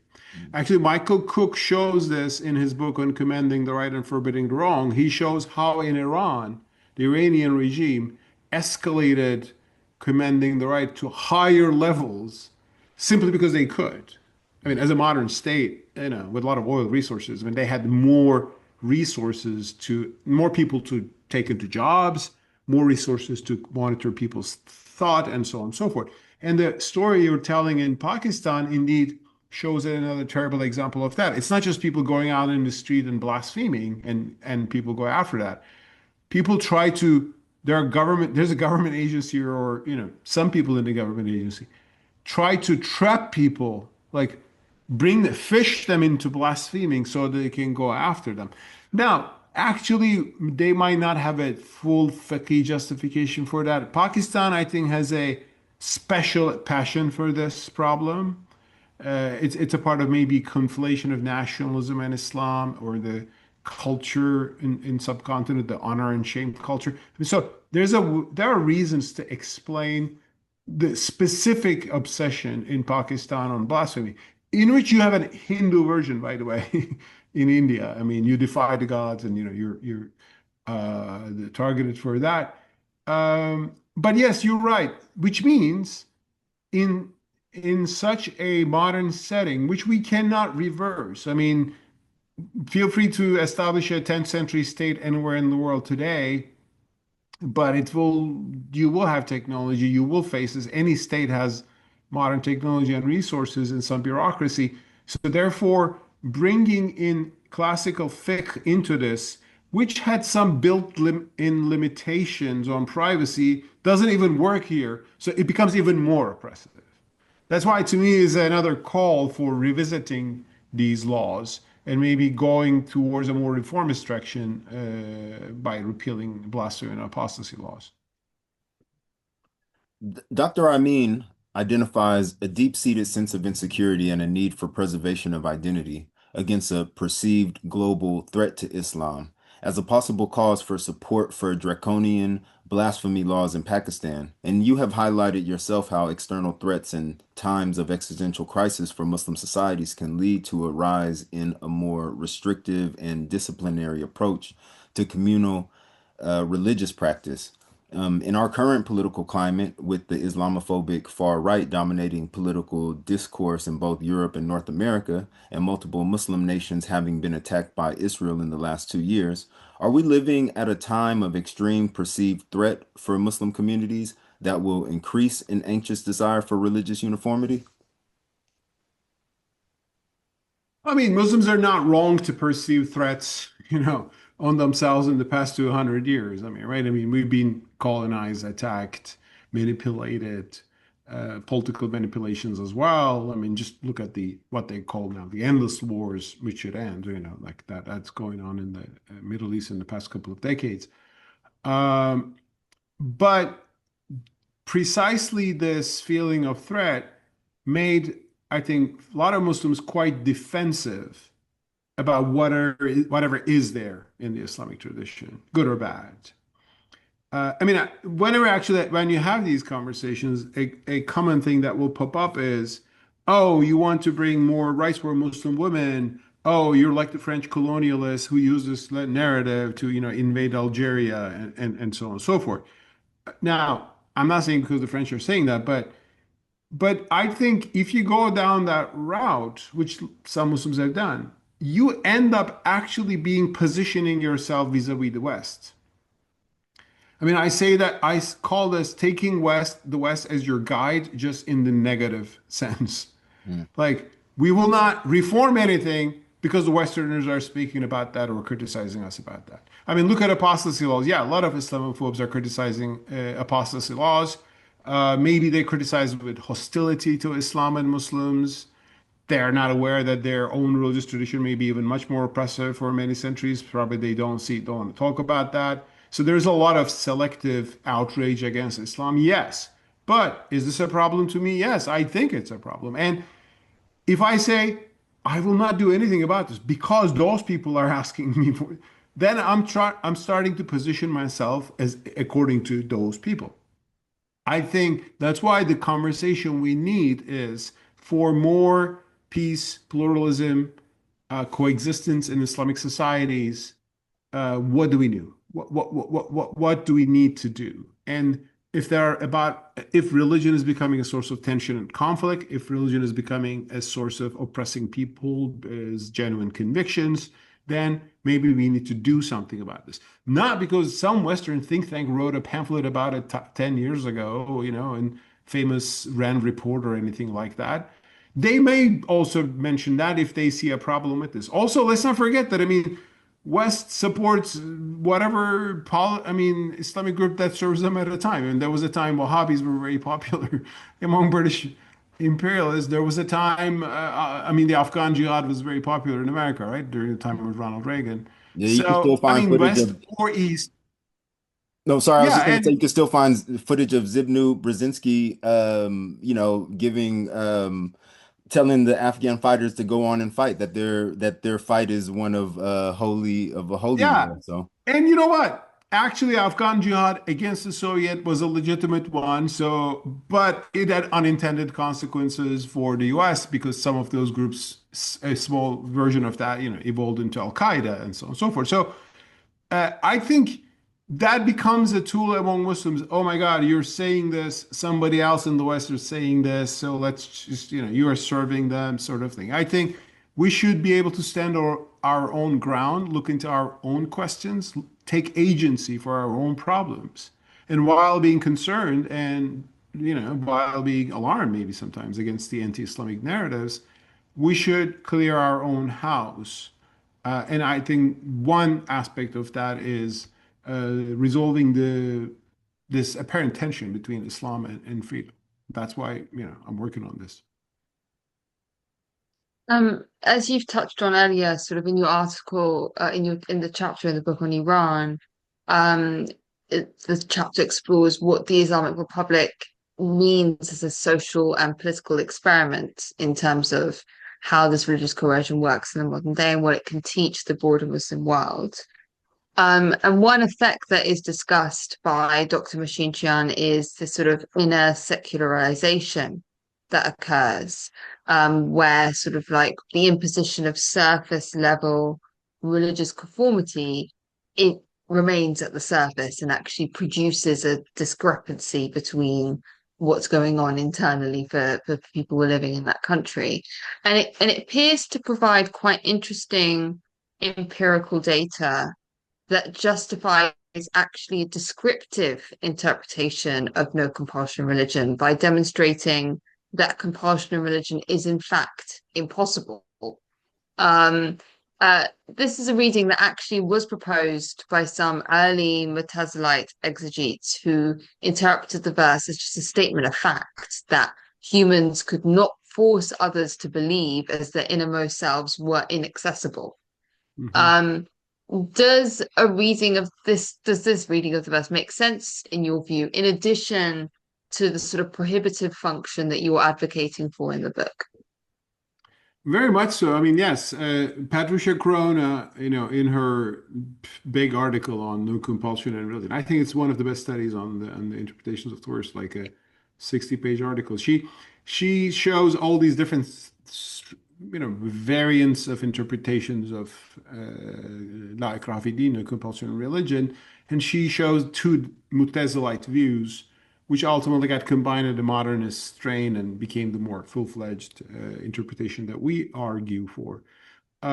Yes, I mean, Mu'tazilites, first of all, took it as a statement of fact, like you just can't, this doesn't work, right? I mean, and in Iran, you definitely see that. And I think Iran is, now, I've had this conversation with some Sunni, friends. They say, oh, because this is their Shia, they don't have the real Islam. If you have a Sunni Iran, that'll be so good, like, well, let's see what you do with, I mean, whereas I think it's an experiment on religiosity in general. It's in which there's a lesson for Christian integralists or would-be theocrats, I think, as well, which is an interesting trend that has emerged in the West lately. In Iran, you see indeed that religious coercion, which, and in that article, Meshinshan shows many examples of it, right? I mean, headscarf ban is one of those, very famous. Alcohol bans, I mean, which boosted homemade alcohol production and people dying of bootleg alcohol. It didn't stop people from drinking who were going to drink. Or indoctrination in schools and the policy of Gozinesh, if I'm saying it right, I mean, to choose people that are pious, to govern positions, which made people appear pious because that's how you rise up in the bureaucracy, right? So all these things didn't cultivate piety. I mean, a lot of Iranians are still religious, but there is a very big chunk of Iranian society, more on the urban, maybe landscape, that really lost interest in religion, secularized, even became fiercely anti-religious. I mean, Roxana, maybe you might be familiar with this too. I mean, the Iranian diaspora, among all the diasporas in the Muslim world, includes some of the most infamously anti-Islam people. I mean, because I think people can respect their faith in a religion, but can be still respectful to it. I know a lot of secular Muslims like that. But I mean, there's hostility, in some uh, people in the Iranian diaspora because, I had a conversation with this once. But I get on a taxi in Boston and the driver's name was Muhammad or something like some Muslim name. And I said, oh, salam alaikum, brother. And he said, alaikum salam, but I don't speak that language anymore. I said, oh, okay. He said, Islam killed my family. I said, like, Islam, tortured my father. I said, like, can you tell me? Well, I learned his story, and basically, his father was a member of the Shah government, and when the new regime came, indeed, his father was tortured, killed. I mean, terrible things happened. I mean, what did this was not Islam. It was the Islamic Republic of Iran. But for him, it was the same thing. I mean, because he had that experience. So that experience has, I think, shaped perceptions of Islam in among some dissidents, I think, in Iran. And I think that's a huge lesson. I mean, how many failed lessons we must take in failed coercion policies. I think Iran is a great one, as a great lesson, bitter lesson. And I think that chapter by Machine Chian is, I think, a really good one that lays that out. And he shows some wiser Shiite scholars actually warned about this.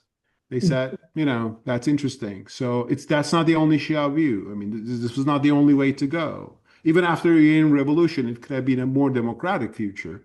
But no, it became a dominant Islamist regime, which, ended up hurting its own religious tradition. Yeah, I just want to completely, from my perspective, validate what you said. Unfortunately, in the Iranian diaspora, it's an incredibly toxic diaspora. Um, and uh, and there's a full range of views within it, but unfortunately, the people who are anti-government or anti-regime, who support particularly the monarchist faction, are incredibly antipathic towards Islam. I mean, I'm in London. I live next to one of the biggest Shia mosques in London, and we had Shah supporters outside on Friday prayers, just attacking people coming out of the mosque because the majority of the congregation are Persian.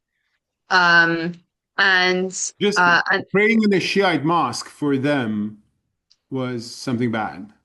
yeah, I mean, for them it was a betrayal. They would like be shouting Persian swear words at the Iranians who were coming out of this mosque and physically attacking them because they were saying that you're betraying your nationality by going to this mosque and practicing um, Islam in any way. Mhm. So, and this is something that unfortunately any Iranian who lives in the diaspora will tell you there is a full spectrum of views within every family. You have the pious Muslim, you have the most anti Muslim person in your family as well. You have everybody's represented, and that's certainly true of my own family as well. But the people who are anti-Islam are beyond anything I've met in the most Islamophobic European. And it is truly something that is very peculiar to Iranians in the current political moment Yeah. we're living in, I mean, I should say unfortunately. that I cannot sympathize with those people at all, and I think they should come back to their senses because they are clearly reflecting a fascist mentality.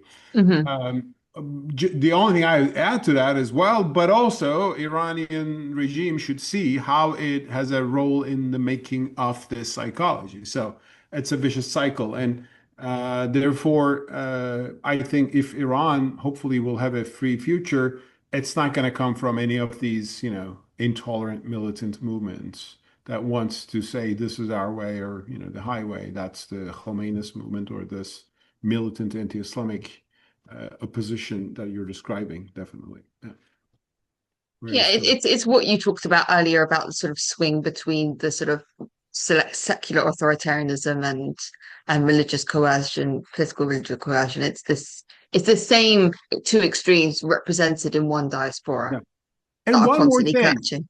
Yeah, we're not the only civilization who's going through these troubles. Look at Europe. I mean, in Europe, the countries where you had the most fierce secular movements were also the places where religion was identified with a very authoritarian establishment. I mean, France.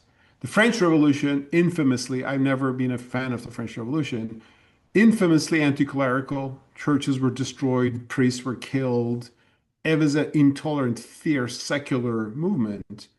Well, because Catholicism was a pillar of the ancien regime, which was an absolute monarchy, which hurt a lot of people. So, compared to that in America, religion generally went in hand with the idea of freedom and separation of church and state. I mean, there were some theocratic experiments in the beginning in Massachusetts, but uh, because there's no established church in the United States, such fierce secularism didn't occur because it was not needed, because religion was not the establishment. I mean, if you create an oppressive establishment, the reaction in the name of religion, the reaction against that will inevitably turn against religion.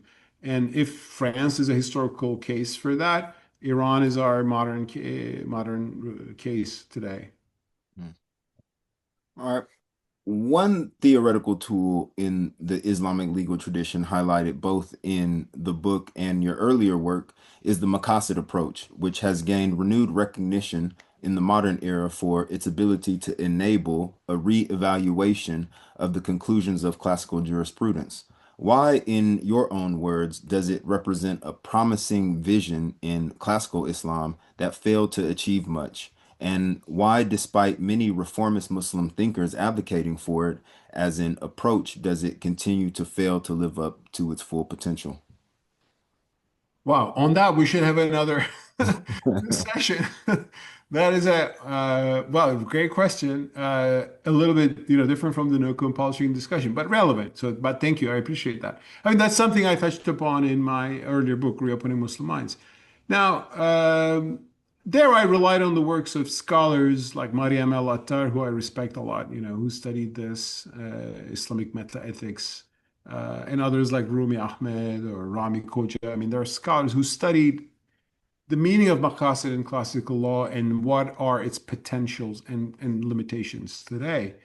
Now, to put shortly, maqasid was a recognition by some Asharite scholars, late day Asharite scholars, like Juwaini, later Al-Ghazali, and most importantly, Ash-Shatibi from Andalusia. They realize that there are commandments uh, of God, of the Quran and the prophetic, tradition, the Hadith. There are religious commandments in Islam, but these commandments ultimately serve a higher purpose, the maqasid, the intention. And Ghazali, drives five of them, the protection of life, the protection of religion, the protection of property, lineage. For example, God bans adultery. Why? Well, he bans it for, yes, but the reason is if you don't do that, you will lose lineage. People will not know whose son is who and whose child is what, and the people will. But no, family is important in Islam. Lineage is important. Or theft is punished in Islam. It's, I think, punished in every legal system that I know. Why? Because private property is something important. Mal is important. Or murder is punished, obviously, to protect life. So, and these are, by the way, natural law. I mean, these are like you can find in every legal system. However, one thing there, two problems. Protection of religion, when you look into it, a little bit complicated because by protection of religion, they didn't mean religious freedom. Ghazali extracted protection of religion partly from the execution of apostates. How do we protect religion? Oh, we don't allow apostasy, so that's how we protect religion. So these were not, this is a sign, which is the bigger problem. These scholars didn't think that these values are rationally known, like a natural law out there, and Islam conforms to them. They just looked into the text, and from the text, that just derived some principles. And they didn't use it to reform those principles, reform those, sorry, rulings. For example, now here's the big thing about the Maqasid Sharia. In the Quran, there is a punishment for theft. What is that punishment? Amputation of hands, right? Oh, so what is the maqasid there? Protection of property. Great, we established this. Once we establish this, can we come and say, okay, if protection of property is the goal, in the modern era, maybe a better way of protection of property maybe is not the chopping of hands, but using more elaborate system of imprisonment and fines because chopping of hands will lead to some other problems in the modern era. So can we do that reverse engineering, in other words? Now, most Maqasid scholars don't go there. They just point to the Maqasid as the blessings, as the wisdom behind the Sharia, but they don't take it to a reformist step of reformulating the original ruling because they think the original ruling is nas, it's untouched. And now the only way to go there, I think, is to understand the original ruling had a context. This is the Fazlur Rahmani approach that I take. I mean, I wrote about this. I mean, why does the Quran give punishment like chopping of hands to theft? It's a very, harsh punishment. Well, that is the urf, that's the custom of 7th century Arabia. Pre-Islamic Arabs also did the exact same thing. And also there was no other good way. There were no prisons in Mecca and Medina where you could formally, prison people for months and years. And the prisoned person will be luckier than the people who prisoned them outside, and he will be under the shade and fed, who doesn't want that in the environment. So therefore, for example, that's why I think the Rami Kuja has written on this. The Macasid was used to fill the gaps, but really not as a reformist argument. Now, if we gonna go there, we need a sense of law, legal principles that are not just coming from the text itself, but discoverable by reason. That's the natural law tradition, I think, in Western parlance. And I think we do have that in Islam, especially in the Mu'tazila, but it's not amplified enough. I mean, this is a big usuli topic in itself, and I'm not claiming to be any mujtahid or any come up with a perspective on this. But I looked into the whole literature on this. In Macasid, there are conservative Macasidists who say use this just to praise what is there, and then there are reformist Macasid, scholars who wants to use this in order to take some steps for reformist steps on women's rights, for example, like for example, equal inheritance to women instead of was giving them half of the share. But whether the traditional method allows that or not, I think doesn't, and that's why it requires some discussions about natural law, whether human mind can discern what is ethically good or bad, the Husn Qub debate in early Islam, which I discussed in my earlier book in 2021 book, Real Putting Muslim Minds. I would recommend checking that one. One scholar we've featured on this channel who is actually quite critical of Muslim liberals and reformers, but from a very different perspective than Muslim traditionalists would be, is Aaron Hughes. He has repeatedly critiqued Muslim liberals and reformists for creating an Islam that is egalitarian, progressive, and pluralistic, which they label as more authentic or faithful to Islamic scriptural sources. And it is a rhetoric of authenticity that is visible in your book. There are words like this is more faithful to the Quran, this interpretation is truer. He argues that scholars who equate sort of originary and pristine Islam with notions of democracy, liberalism, gender justice, and equality are not engaging in scholarship, but actually mythopoesis. And indeed, the same sort of presentist mythopoesis that their opponents, like Salafis, who engage in when they project their own conceptions of authenticity and rhetoric of authenticity onto the Prophet and his early followers. How would you respond to that critique?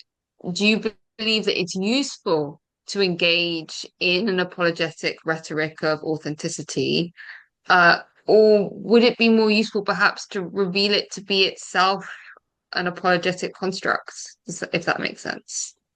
Made super sense. And I would respond to that critique by largely agreeing with that because uh, I think it is indeed too much apologetics to argue that all the modern values that we have in the modern world today, freedom of speech and religion and democracy and women's rights and let alone gender, plurality and all, it was all there. We just need to read the Quran again and we will just find them all there.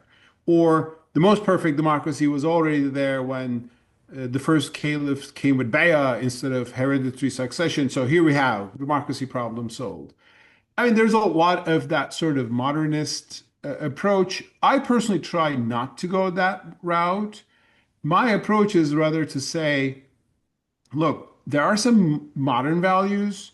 Not everything in the modern world is good, but there are some good parts of it.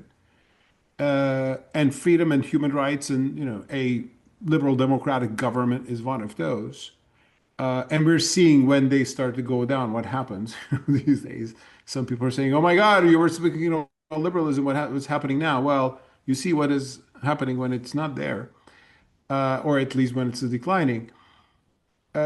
This doesn't mean that we will all find them. But this also doesn't mean that from the Quran we cannot find sources of inspiration for that. We cannot find some seeds of those ideas. Actually, there's this term seeds of freedom in Islam, coined by Daniel Philpott, a Catholic scholar, very respectfully studied the religious freedom issues in Islam. He has a book, Religious Freedom in Islam. And he says there are seeds of freedom. Like, for example, take the Constitution of Medina, which we didn't discuss in this book. I mean, there are some modernists today who would say Constitution of Medina gives us the most ideal government ever you can imagine. It's a democracy, it's a liberal, like any.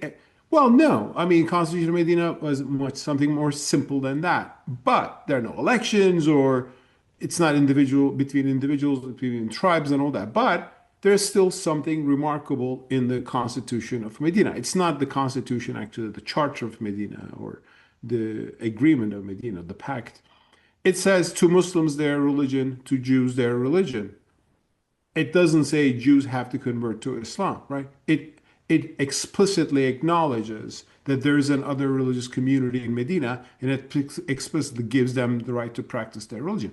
Now, as a modernist, I would highlight this as a source of inspiration for religious pluralism today, which would need to go beyond that framework. Because there were Jews and Christians in Medina. Oh, it didn't say anything about Baha'is or Ahmadis in Pakistan, or, I mean, there are many groups beyond the traditional Ahl al-Kitab, or atheists. I mean, atheists were not a group back then, and you don't. Today, you need a much broader framework. But the very fact that the Prophet of Islam, had this treaty with the Jewish tribes in Medina, as it's not Quranic, obviously, but it is a very authentic document, as many, modern historians think. I think that's something there. So therefore, I know Aaron Hughes. I mean, I don't know in person. I actually use more of his works on Islam and Jewish relations and history. He has, I think, good books about that as well. He acknowledges Islamic contributions to Jewish theology, which I quoted in my book, The Islamic Moses. On this, I haven't read his critiques on this, but when you ask the question, it sounds okay. Yeah, I mean, there's a kind of a apologetic, naive take on modernism.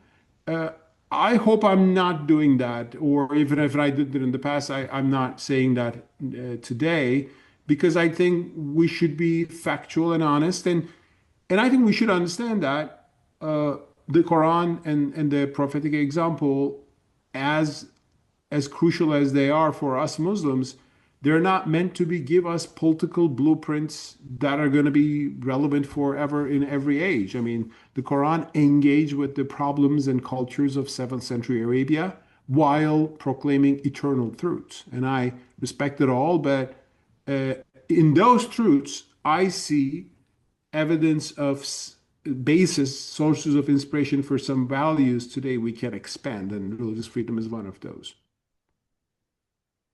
An additional critique that could be level at the book from an academic approach in terms of what you just read in terms of documents and sources is the absence of a coherent approach to source criticism. So you mentioned, for example, that the Constitution of Medina is accepted as there's an academic consensus now that it is authentic, it could be traced back to the Prophet. But in relation to other sources like the Hadith literature, the Sirah literature, there's no established methodology set out in the book to distinguish between authentic and inauthentic sources. And you do cite sort of historical critical scholarship in the footnotes, but HCM itself is not actively used in a sort of systemic and sustained way within the body of the essays. And academic approaches to Hadith, like Ikma, Isnad, and analysis, are completely unmentioned and absent, despite the fact that we have major recent advances being made in their application by both Muslim and non-Muslim scholars. Some might argue that the sources appear to be sort of accepted or rejected solely on account of their utility to fit with the conclusions of the work, which is sort of advocacy for individual liberty. In the same way that classical jurists can be charged with the same issue.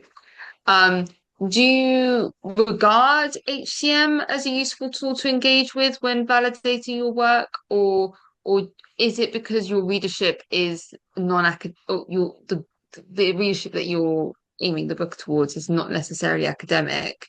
You don't think it's a useful tool for lay Muslims to engage with? That's another big question, which requires another session for us Mhm. to go into. And also, it would require this book is a 100, I don't know, 80-page book. Maybe Mm, if this was a 1,000-page book, maybe I would, spend more time into go into that one thing. This book is not trying to bring a new perspective in usul, the methodology, which would be a major endeavor and I think is needed. The approach to the study of hadiths is definitely a major issue. We did not, I mean, one methodological thing we put there outright in the beginning that I wrote in the introduction is that we criticize the traditional understanding of nasr or abrogation in the Quran. mhm, Because I think on the religious coercion matters, one of the most important or negative developments regarding freedom has been the abrogation of almost 100, and more so Medinan or early Medinan Meccan verses by just the final verses in Surah Tawbah about wars and subduing the people of the book and so on and so forth. So that was used to cancel out many verses, and we're pushing against that and with some sources, and that's a trend in modern scholarship today. When we discuss hadith, I mean Abdullah Said, when he discuss apostasy hadiths, he mentions that they have single narrators, they are not mutawatir, and actually one of the two apostasy hadiths have a version in which apostasy is defined as not just leaving the religion, but waging war against God and his messenger. Which means, if this is one version, maybe that was the original version. Maybe people who are spoken as apostates were really people who left the community and attacked them. And there are examples like that actually in the Prophet's time. So, yes, I mean, we didn't want to die on the hill of hadith, which would be a major battle in itself, right? I mean, let me mhm, put it that way. We discussed it when we came to discuss that throughout in terms of our arguments. I mean, especially on two issues, blasphemy and apostasy, you should look into hadith, the seerah, and what the Prophet did or said on these issues. So there are limited discussions on there. Now, I can share my opinion on hadith if you want, which I kind of maybe wrote a little bit more in other works of mine. I definitely take a primacy of the Quran perspective over hadith. And I look at the hadith tradition and the seerah literature as very necessary, inevitable, crucial sources for us to understand how the early generations remembered the Prophet. So this is the early generations' remembrance and sometimes imagination of what the Prophet did and said, with a long time frame in between, with political and sectarian manipulations, definitely. And when I see a hadith saying, "Oh my God, the worst people in my ummah are those people," I think probably the Prophet didn't say that, but people made the Prophet say this maybe 100 years ago when that sectarian, divide came. Or when I see hadiths saying, obey the ruler even if he's a tyrant and flogs your back and takes your wealth, I'm suspicious that a ruler may put that into. So I depart from the classical Sunni mainstream view of taking Sahih Bukhari and Muslim as almost 100 fully Sahih, and generally having so I take is this an Orientalist modernist view? Definitely, there is a modernist trend which kind of went towards that direction. But I will remind people this was also a very contested issue in early Islam. In early Islam, actually, among the jurists, there emerged this people of Hadith, Ahl al Hadith versus Ahl al Ray, people of opinion or reason as opposed to people of Hadith. One centered in Iraq, the other one in Hijaz and in Syria. And some early Hanafis were actually quite skeptical of many of the Hadith reports. That's why Abu Hanifa, the founder of the Hanafi school, was actually condemned as a hadith rejecter by some of the partisans of hadith, including Imam al-Bukhari. So I think this is a huge issue in itself. You're right to point out how important that is. Inshallah, when we have a volume 2 of this book, let's die on that hill as well. Here in this book, you're right that we discuss hadith when it was really directly relevant to the topic, and maybe in footnotes we developed some techniques. More can be definitely said. This book is not trying to be exhaustive on this thing. It's just 6,000 word essays trying to give a new perspective that can be discussed and further expanded. And a full-fledged study of the hadith, of course, tradition would be necessary for this issue and actually many contemporary issues in Islam, from politics to women's rights to end of times prophecies and so many teachings in the hadith, which we don't have in the Quran, interestingly. And I take the primacy of the Quran, Quran first approach, not Quran only, but a Quran first approach, and somewhat of a skeptical take to the most of the hadith literature. A particular obsession that we have on this channel is late antiquity. It's something that we're really interested in, and we're particularly interested in how it's used. An understanding of late antique historical context is used quite innovatively in Islamic studies currently. And in the introduction to your book, and also you mentioned earlier in this interview, you refer approvingly to Patricia Kroner's article that closely examines 2256 and does quite an extensive study on it. But one thing that doesn't get mentioned in your book is one of the most important parts of that study, and in fact a very common tool that's now used in academic Quranic studies, is sort of an intertextual analysis of what a verse can mean when revealed in a late antique context. And I was quite surprised this wasn't mentioned in your book, because I felt that it might have been a missed opportunity, because it could have added to the academic weight of the arguments that you're making, because Kroner points to a number of quite closely worded parallels to 2256 in early and Christian literature, which make it even more explicit that the verse signified in its initial context that it's morally wrong to use compulsion in matters of religious belief, and demonstrates that this is an example of the Quran speaking the sort of same cultural language and sharing the same moral presuppositions grounded in natural law of other monotheists in its environment.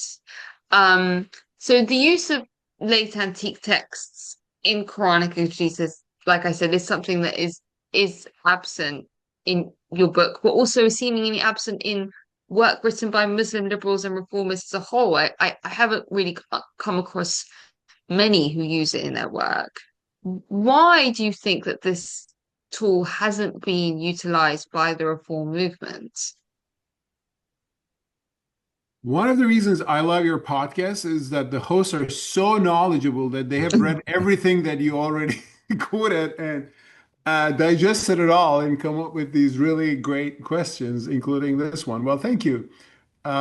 Indeed, in that, I mean, first of all, the connection, the parallel between the Quran and pre-Quranic texts, especially Christian or Jewish sources, is a fascinating topic in itself. I mean, I looked into it mostly in my book, The Islamic Jesus, where I showed parallels between the Quranic accounts of Jesus and Mary with apocryphal Christian literature, and some parallels with the New Testament, but other books, Christian books that didn't make its way to the New Testament, and there are fascinating parallels there, and how it came to be is a huge topic in itself. I think some of the scholars you had hosted in this show, like Gabrielle Said Reynolds and others, have pointed this out, and the fascinating literature. Of course, what you make out of this literature is open to question. I mean, I think for a lot of non-Muslims, this shows that, I mean, Quran is a compilation of a lot of ideas that were floating around in 7th century Arabia. That's a natural conclusion. For Muslims, there's a more theological explanation to it. Well, God was revealing the same truths over and over, so no big surprise. So I think it doesn't prove anything in any direction, but that connection is fascinating. Now, what you're pointing here is another fascinating connection in which yes, Patricia Corona speaks about that in her 60-page something article. I mean, I quoted that article, just one quote, which was most relevant to our topic. And she says, the verse could be understood as a universal grant of tolerance and non-coercion, but the jurists who understood it in that vein said it's abrogated. So she shows classical jurists either took it as abrogated, which means no function, or just limited it to Ahl Kitab. So, and I took that part from Corona's article, but is the article full of much wisdom? Yes, including this one. Now, there, what she shows is pre-Islamic Christian texts, such as Tertullian, Tertullian's writings or statements include passages that sound like La ikraha fi din, or like compelled religion is not true religion, right? Uh, so, so I mean, she thinks that that's how this ultimately entered into the Quran, but it could be understood as natural law, as you also said, that there is a intuitive truth about religious belief that can pop up in different traditions. Now, I think there is something connects Christianity and Islam in that sense as well, because as Patricio Corona says there, Islam and Christianity are a little bit exceptional religions. Before these two, religions were mostly a tribal or a national thing that you were born into. You had this God, I have my God, that's your tribe's God. Everybody follows the ways of their forefathers.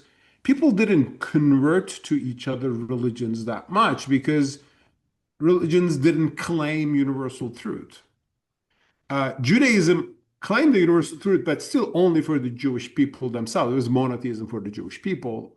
Others people can convert it, but it was not actively sought out. Now, Christianity and Islam emerge as two ambitious religions saying that our religion is the only truth, our God is the only true God, and your gods are false. Now, with that, they seek conversion, right? Now, if you seek conversion, and if you don't have the power, what do you need? You need freedom to convert. You need a society that will allow people to change their religion and come to your religion. That's why the Quran says, "Lekum dinikum waliya din," to you your religion and to me mine. That's why, or no compulsion religion, interestingly, was used actually, and that's why it's especially valuable, not for compulsion on Muslims, but compulsion on non-Muslims. So it negated that. But Tertullian is very interesting. He's the church father who wrote at a time when Christianity was not yet a state religion. It was persecuted heavily by the Roman Empire. So in this Roman pagan establishment, Tertullian was saying, religion is a matter of free conviction. It cannot be enforced. So he's actually trying to make a case for religious freedom that Christians badly needed.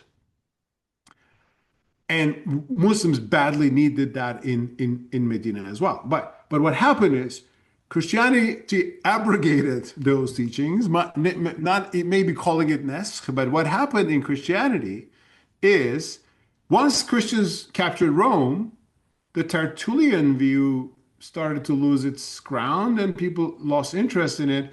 Another scriptural idea entered into Christianity. It's called compella intrare. It's from a chapter in the Gospel of Luke where Christ says, go out on the highways and bring people to my church so it can be fuller. Like it says, compel people to come to my church so it can be fuller. Now, it's a passage today many Christians will not say, oh, it doesn't mean anything like a coercion. But for 1,000 years, as Christian writers like C.S. Lewis said, compella intrare was taken as a justification for forced conversion. And Christians converted people right and left. I mean, in Latin America, but which became Latin America, like South America, all the natives there, a lot of people in Europe, Muslims and Jews, and so on and so forth. Only in the Enlightenment era, thanks to people like John Locke, which I find very interesting and valuable, the Tertullian view started to reemerge again. Christians realized this compulsion thing is not working at all. It leads to sectarianism, violence, and so on and so forth. So the early Christian view was rediscovered in modern Christianity. Now, in Islam, we had a similar dynamic, in my view. There are strong anti-compulsion religious freedom passages in the Quran, but our tradition chose to abrogate them. Couldn't fully go to the Christian path of forced conversion because Ahl al-Kitab was given that, but it didn't really want to go towards full religious freedom. But today, in a different era in history, maybe we are going back to the very original abrogated texts of the Quran. And Na Ikraha Fid Din is one of those, abrogated or minimized in influence of the text of the Quran. So both Christianity and Islam, on the one hand, are religions that need religious liberty badly, but they may violate it badly too if they capture power for themselves.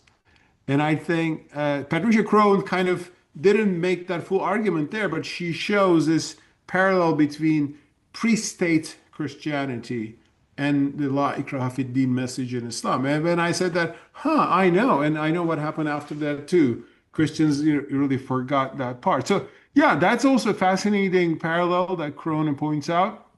Inshallah, when I write a 1,000-page, second volume to the book, I will use that as well. But thanks for that. Thanks for pointing that out as well. It's a great point. So the last two questions are just about a completely different form of critique. One guiding thread that seems to unite all the essays in the book is this conception of religion that is very, very personal, where the individual is argued to be the primary locus of responsibility. However, some might argue that the Quran establishes the collective as an equally significant locus of moral responsibility, particularly in relation to the concept of commanding right and forbidding wrong. Like we have some verses in the third surah, like 104 and 110, and in its repeated description of the Prophet's followers as a model community who are tasked as a collective with the responsibility of being witnesses for the rest of mankind. This is in line with the scholar Talal Asad's conclusions. He wrote 2 books on this, Genealogies of Religion and Formations of the Secular, that a concept of religion by which collective goals like salvation, righteousness, judgment, etc., are individualized and made into a question of personal preference, commitment to morality, is that is actually a direct outgrowth of the modern invention of the secular state, and it's antithetical to core Islamic principles, including those stated in the Quran. How would you respond in light of that scholarship to the idea that the relegation of religious responsibility to the very contained sphere of the individual, in line with modern liberalism, is an anachronistic projection onto Islamic scripture that is of our time and not of its time, essentially? Thank you. Of course, I know the work of Talal Asad. I knew and read the works of his father, the great Muhammad Asad, maybe even more, one of the great converts to Islam in the 20th century, of course, a great scholar of the Quran. I understand where he's coming from, but I don't fully agree, and here's why. You mentioned salvation as a collective, thing in Islam. I would not understand that from the Quran. Actually, I think the Quran has a very personal salvation perspective.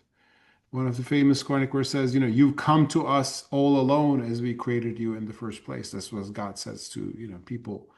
And every soul is individually judged according to his or her own sins in the day of judgment, and nobody can influence that. Nobody can do shafa'ah. Actually, the idea of shafa'at by the Prophet was introduced a lot into Islam by the, I think, secondary literature, but it's in the Quran is negated, interestingly. Now, I follow Fazlur Rahman here, who detected a shift in some of the Quranic teachings and post-Quranic teachings in Islam. The Quran has a lot of emphasis on individual conviction and belief. It's in all over the Quranic stories. I mean, Ibrahim was one person, right? He was one ummah by himself who rebelled against his father and his pagan society, and just one man. Most prophets are just one person against the herd, against the crowd.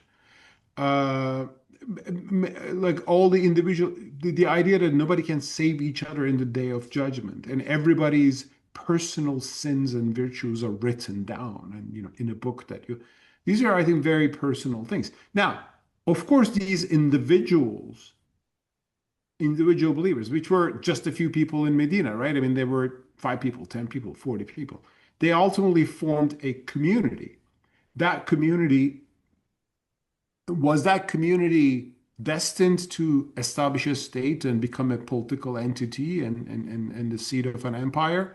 I think it was not. If the Medinans gave them the right to practice their religion, as they initially asked for, they could have continued in Medina as a civil community without power. It didn't work. They were persecuted. They went to Medina. They established a state.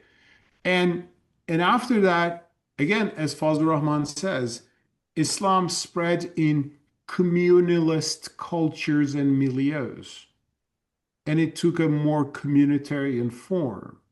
That's why Fazlur Rahman says the emphasis in fiqh, in jurisprudence, has been the order and discipline of that community. For example, there are punishments in classical Islamic law and the 4 madhabs in Sunni Islam about giving up prayer. Like if a Muslim gives up going to the mosque 5 times a day, gives up prayer when there's a call to azan, he doesn't go. What's the punishment for that? Well, for Hanbalis, it's execution. For Shafis and Hanafis, it's beating and tazir, punishments. Malikis have harsh punishments as well. And Mawardi writes this full list in his Hisba chapter. Now, this is more of a let's keep the order of the community and let's make that guy go to the mosque no matter what he feels inside. So the personal belief is less valued. So now, if Talal Assad's argument is saying to us that this was the traditional Islamic society, which was different than the liberal age today, I would say, yes, you're right. But I don't see a need to forcefully try to preserve that social order in a different age where societies are inevitably becoming more individualistic thanks to the spread of modern technology, information, modern tools that the individuals having more. And I think that's a losing strategy. And it creates the problems that we have. Therefore, I am in favor of distinguishing the universal message of Islam from the cultures of the societies in which Islam unfolded. Not to demonize those cultures, and they were maybe great for their times. We simply live in a different time. I mean, we simply live in a different time where the relationship between the ruler and the ruled is different. And if you want to keep the traditional order, you will come up with problems. This doesn't mean we have to condemn those. This is also a connection to the question you asked. I mean, did medieval scholars also chose a certain direction in their arguments? They did, and I am doing too, but I'm not condemning them for doing that. I mean, they obviously didn't see a huge value in individual liberty when they punished apostasy. And they made a certain decision, and this is abrogated, that one is more definitive, so they went there. Well, I'm not condemning. Maybe that was what they saw as urgent and necessary at the time. Today, we don't have to think like that with respect to them, not condemning them, and not saying this is the real thing that they denied or something like that. No, this may be a better way to understand it. This interpretation already has actually gained some ground in a few issues. One is jihad. I mean, today, even many conservative Muslims will tell you in Islam, jihad is mostly a defensive, duty. Like if your country's attacked, you will defend it, of course, and that's universal human right to do that. Well, our traditional ulama generally also allowed conquest. I mean, and they didn't see a problem in that because nobody see a problem in conquest until a few centuries ago. So, am I condemning them for this? No, but I can say, hey, look, today when I read the Quran, I can actually think that the verses that seem to justify conquest, 929, let's say, were actually contextual. The more universal message were in the verses that kind of say, jihad is only for self-defense. I mean, like Hajj 20. I mean, the first verse that allows jihad says, they are given right to wage war because they have been wronged, like because they have been oppressed, that they have been right to defend themselves. So oppression is the cause of jihad, not infidelity is the cause of jihad, or lack of Islam. So you can go but different ways. So I think we are in a different world that compels us to rethink certain things, and we can respect our tradition while respectfully, going to a different direction on some issues. And Tal-Assad's sociological criticism that this was not the way things were, yes, they were not, but you're not going to be able to preserve that, I think, and forcing to preserve that is a losing strategy. Well, actually, I mean, to us, that's his position about individual versus collective is one aspect of that argument, and another aspect that he talks about is that, and this is something he says quite unequivocally, that the members of the Ummah can be continually criticized and reformed, but they cannot become self-owning individuals, each with their right to choose his or her own ends. And this stands in sharp contrast to the sentiments of liberalism. This is his view of like Islamic principles. This is something that I found very interesting and connected to a book that you already mentioned quite a few times in this interview, and is cited several times, not only in your own chapter in the book, but in other people's chapters too, which is Michael Cook's Commanding Right and Forbidding Wrong in Islamic Thought, which is like this long 900-page compendium of the exact meanings and application of the concept throughout Islamic history.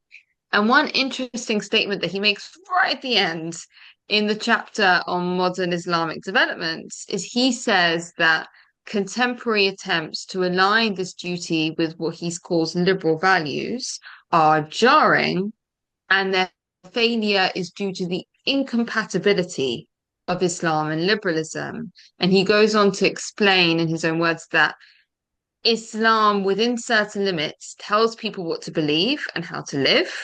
And liberalism, within certain limits, is about leaving them to work that out for themselves.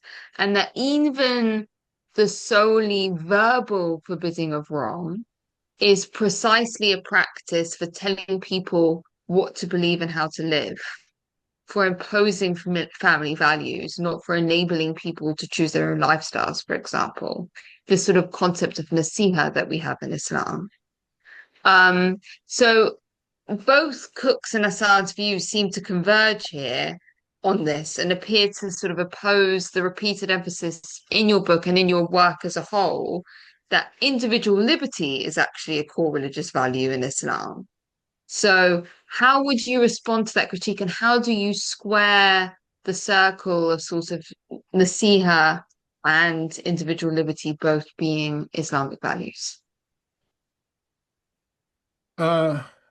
Thank you. Michael Cook touches upon liberalism is just, and doesn't get into a long discussion. And if I had a chance No, to read, it's one yeah, paragraph of his book. Yeah. and if I had a chance to speak with him on this, I would ask him, what do you exactly mean by liberalism? because people mean different things by liberalism. I use liberalism when I defend liberalism in the political sense. That means the government should not, violate people's rights and punish them for their opinions and religious or non-religious convictions, and it should be the constitutional order. This doesn't mean that citizens of that order might have very strong convictions about what is right and wrong and follow them quite passionately and devoutly. To me, that is liberalism because they have chosen to believe a very devout, non-questioning Islamic or Jewish or Amish or you name it, a Buddhist way of life. I mean, there is in the past, people use liberalism also as a cultural trend of individuals question authority, question everything you heard from your parents, go and try everything. Well, that is a choice in liberalism. I would not call that liberalism. I would call that maybe, you know, anti-authority progressivism or hedonism or, seeking a pleasure in life. Like, I don't want to believe in anything. I just want to find myself and whatever. Well, that's a choice. But to me, in liberalism, you can be a very pious Salafi community living in your neighborhood and worshiping God and not questioning ever your convictions to Islam. What will make that order liberal is that you're not going to do anything against your neighbor who's not a Salafi or who's not a Muslim or who's not, and you will agree to live by, common citizen, on a citizenship basis and in the same society. So that's why a good book on this would be The Liberal Archipelago by Chandran Kukatas, a liberal, modern day liberal theorist who is in Singapore, originally, I think Malaysia, a friend, I should say. He says, I mean, liberalism is basically a Lockean liberalism, is about minimally interfering government, which doesn't mean that people can choose to live as solitary individuals or very tight-knit communities. In the US, we have actually many examples. I mean, look at the Orthodox Jews in America. They might not be questioning many. I mean, they don't question Orthodox Judaism. They stick to it. I mean, some can question and leave. But that right to leave is very important here, according to Kutakasvism too. So I'm not, if by liberalism we mean a lack of any metaphysical conviction and any dedication to any traditional way of life, yeah, sure, that's not compatible with Islam.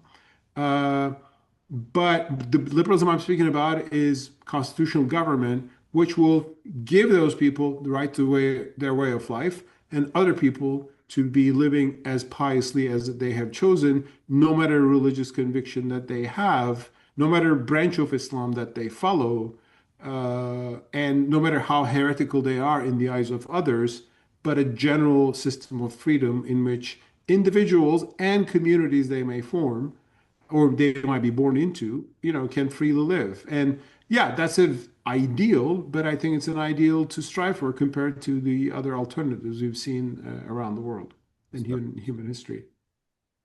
Well, if we ever get the opportunity to interview Michael Cook, I will definitely put that Yeah. Inshallah, yeah, let's have that. I mean, there's a lot to learn from him, but I would be curious about, what he meant by the term liberalism there. But a lot of people use liberalism in that sense. And I mean, today, what is liberalism for? I mean, I say people who drink wine and, don't care about religion. Oh, well, no, I mean, that's non-practicing. That's not about being liberal or not. To me, liberalism is a political idea, economic too. I mean, a free market, political and economic idea of limited government, freedoms, and a consensus, a government based on contract with the citizens. Citizens being as conservative as they are, as pious as they are. And I think that's a healthier way for religion, by the way. That explains why I think the United States has been a more religious society compared to as being a constitutional liberal republic compared to some other countries in the world where religion became establishment but lost its appeal precisely because of that. I think some people do conflate liberalism with perhaps an absence of guardrails, if that makes sense, that every individual is free to decide on an ad hoc basis what their values are, and therefore to follow a strict list of obligations or responsibilities that are not freely chosen, that you sort of elect to follow this belief system, and that belief system gives you those values and those duties that you need to follow. And even if you choose to freely follow those, there's some element of contradiction in terms of what Michael Cook's definition of liberalism might be, which is that you make an ad hoc decision on each of those things without a precept. And that anybody who, for example, enforces family values, like, for example, if a Muslim saw their Muslim neighbor engaging in un-Islamic behavior and they just verbally recommended that they follow Islamic rules, whatever relation that may be, whether maybe eating during Ramadan or whatever, or blasphemy, um, that advice, that nasiha, is somehow contravening liberalism. No, I think that's their freedom of speech. Nasiha Yeah. is freedom of speech. I mean, nasiha is protected by nasiha, religious counsel and advice. Even preaching, go out and say you're all sinners and you're gonna go to hell. I mean, say that in the middle of the street. I mean, some Christians do that in the US. I mean, in London too, I think some Yeah, dying off the Muslim. street. Yeah, we have those Well, people, yes. here you go. That's a product of liberalism, and that's great. I mean, I love those Muslim Dawa bros who were, in London Saturday nights when people go to nightclubs. They were preaching Islam and distributing Qurans. I love that. I mean, I wouldn't agree with some of their Islamic interpretations, but that is liberalism. And and maybe he will convince more people. Godspeed. That's great. But other people don't have to listen to him. And the government's role is to protect all of their freedoms. And to me, that is liberalism. And so therefore, nasiha, I mean, I don't want to hear religious advice. Well, that person has a right to speak. Of course, you can say, sorry, thank you, I'm not interested. I mean, there might be a limit between harassment but religious people definitely have the rights to preach their worldview as the secular people do. I mean, look at all the new atheists and telling about how terrible religion is. Good. If that's your view, I think the opposite. That's my view. Definitely. That's freedom of speech, and that is liberalism 101 for me. All right. Well, Thank on you. that note, thank you for your time. Your book was actually very accessible. I think if you had added any of the critiques that we had in one of our questions, such as HCM and ICMA and such, it would have taken away from that accessibility. But if you do happen to write a volume two of this book, we would be very interested and appreciative to see some of these things in there. Well, I But just decided to write one after this conversation. I said, "Oh my God." And all I'll right. I'll definitely put you in acknowledgments and may consult further your wisdom. Yeah. Oh, please, please. You would be the second person to do that for the podcast. Put us in the bibliography. But yeah, do you have anything else coming down the pipeline? Any new works? Anything to look forward to coming from you for our audience? We will be working on actually stage two, hopefully, on this book. We're in the development like stage. I can't give you more details, but I mean, on this theme, I want to look also implications like we look into Iran, like what's happening in Aceh, what's happening in Aceh, Indonesia, or what's happening in Nigeria, some lived realities in the Muslim world today, and some of the perspectives we can offer in favor of more liberty and tolerance regarding these controversies about religion, in different parts of the world. I want to work on that. I mean, I do other writings and this and that, articles and op-eds.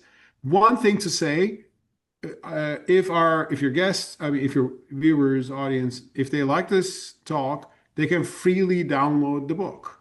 The Cato Institute, where I work and which published this book, and we are grateful to the Templeton Religion Trust, which gave a grant to do this. Thanks to that, we were able to offer a free PDF of this book. They can go there, Cato Institute, write No Compulsion in Religion, they can get a free PDF. And the Arabic, Persian, and Urdu versions are coming. That will be also freely downloadable. And yeah, I'll be happy to get all feedbacks, angry ones, and super wise ones like yours. And thank you for your attention. It's been a great pleasure to have this conversation with you, Roxana and Turo. Yeah, it's been a pleasure speaking with you as well. Hopefully, we can have more conversations like this in the future. Great, Thanks so thank you. much.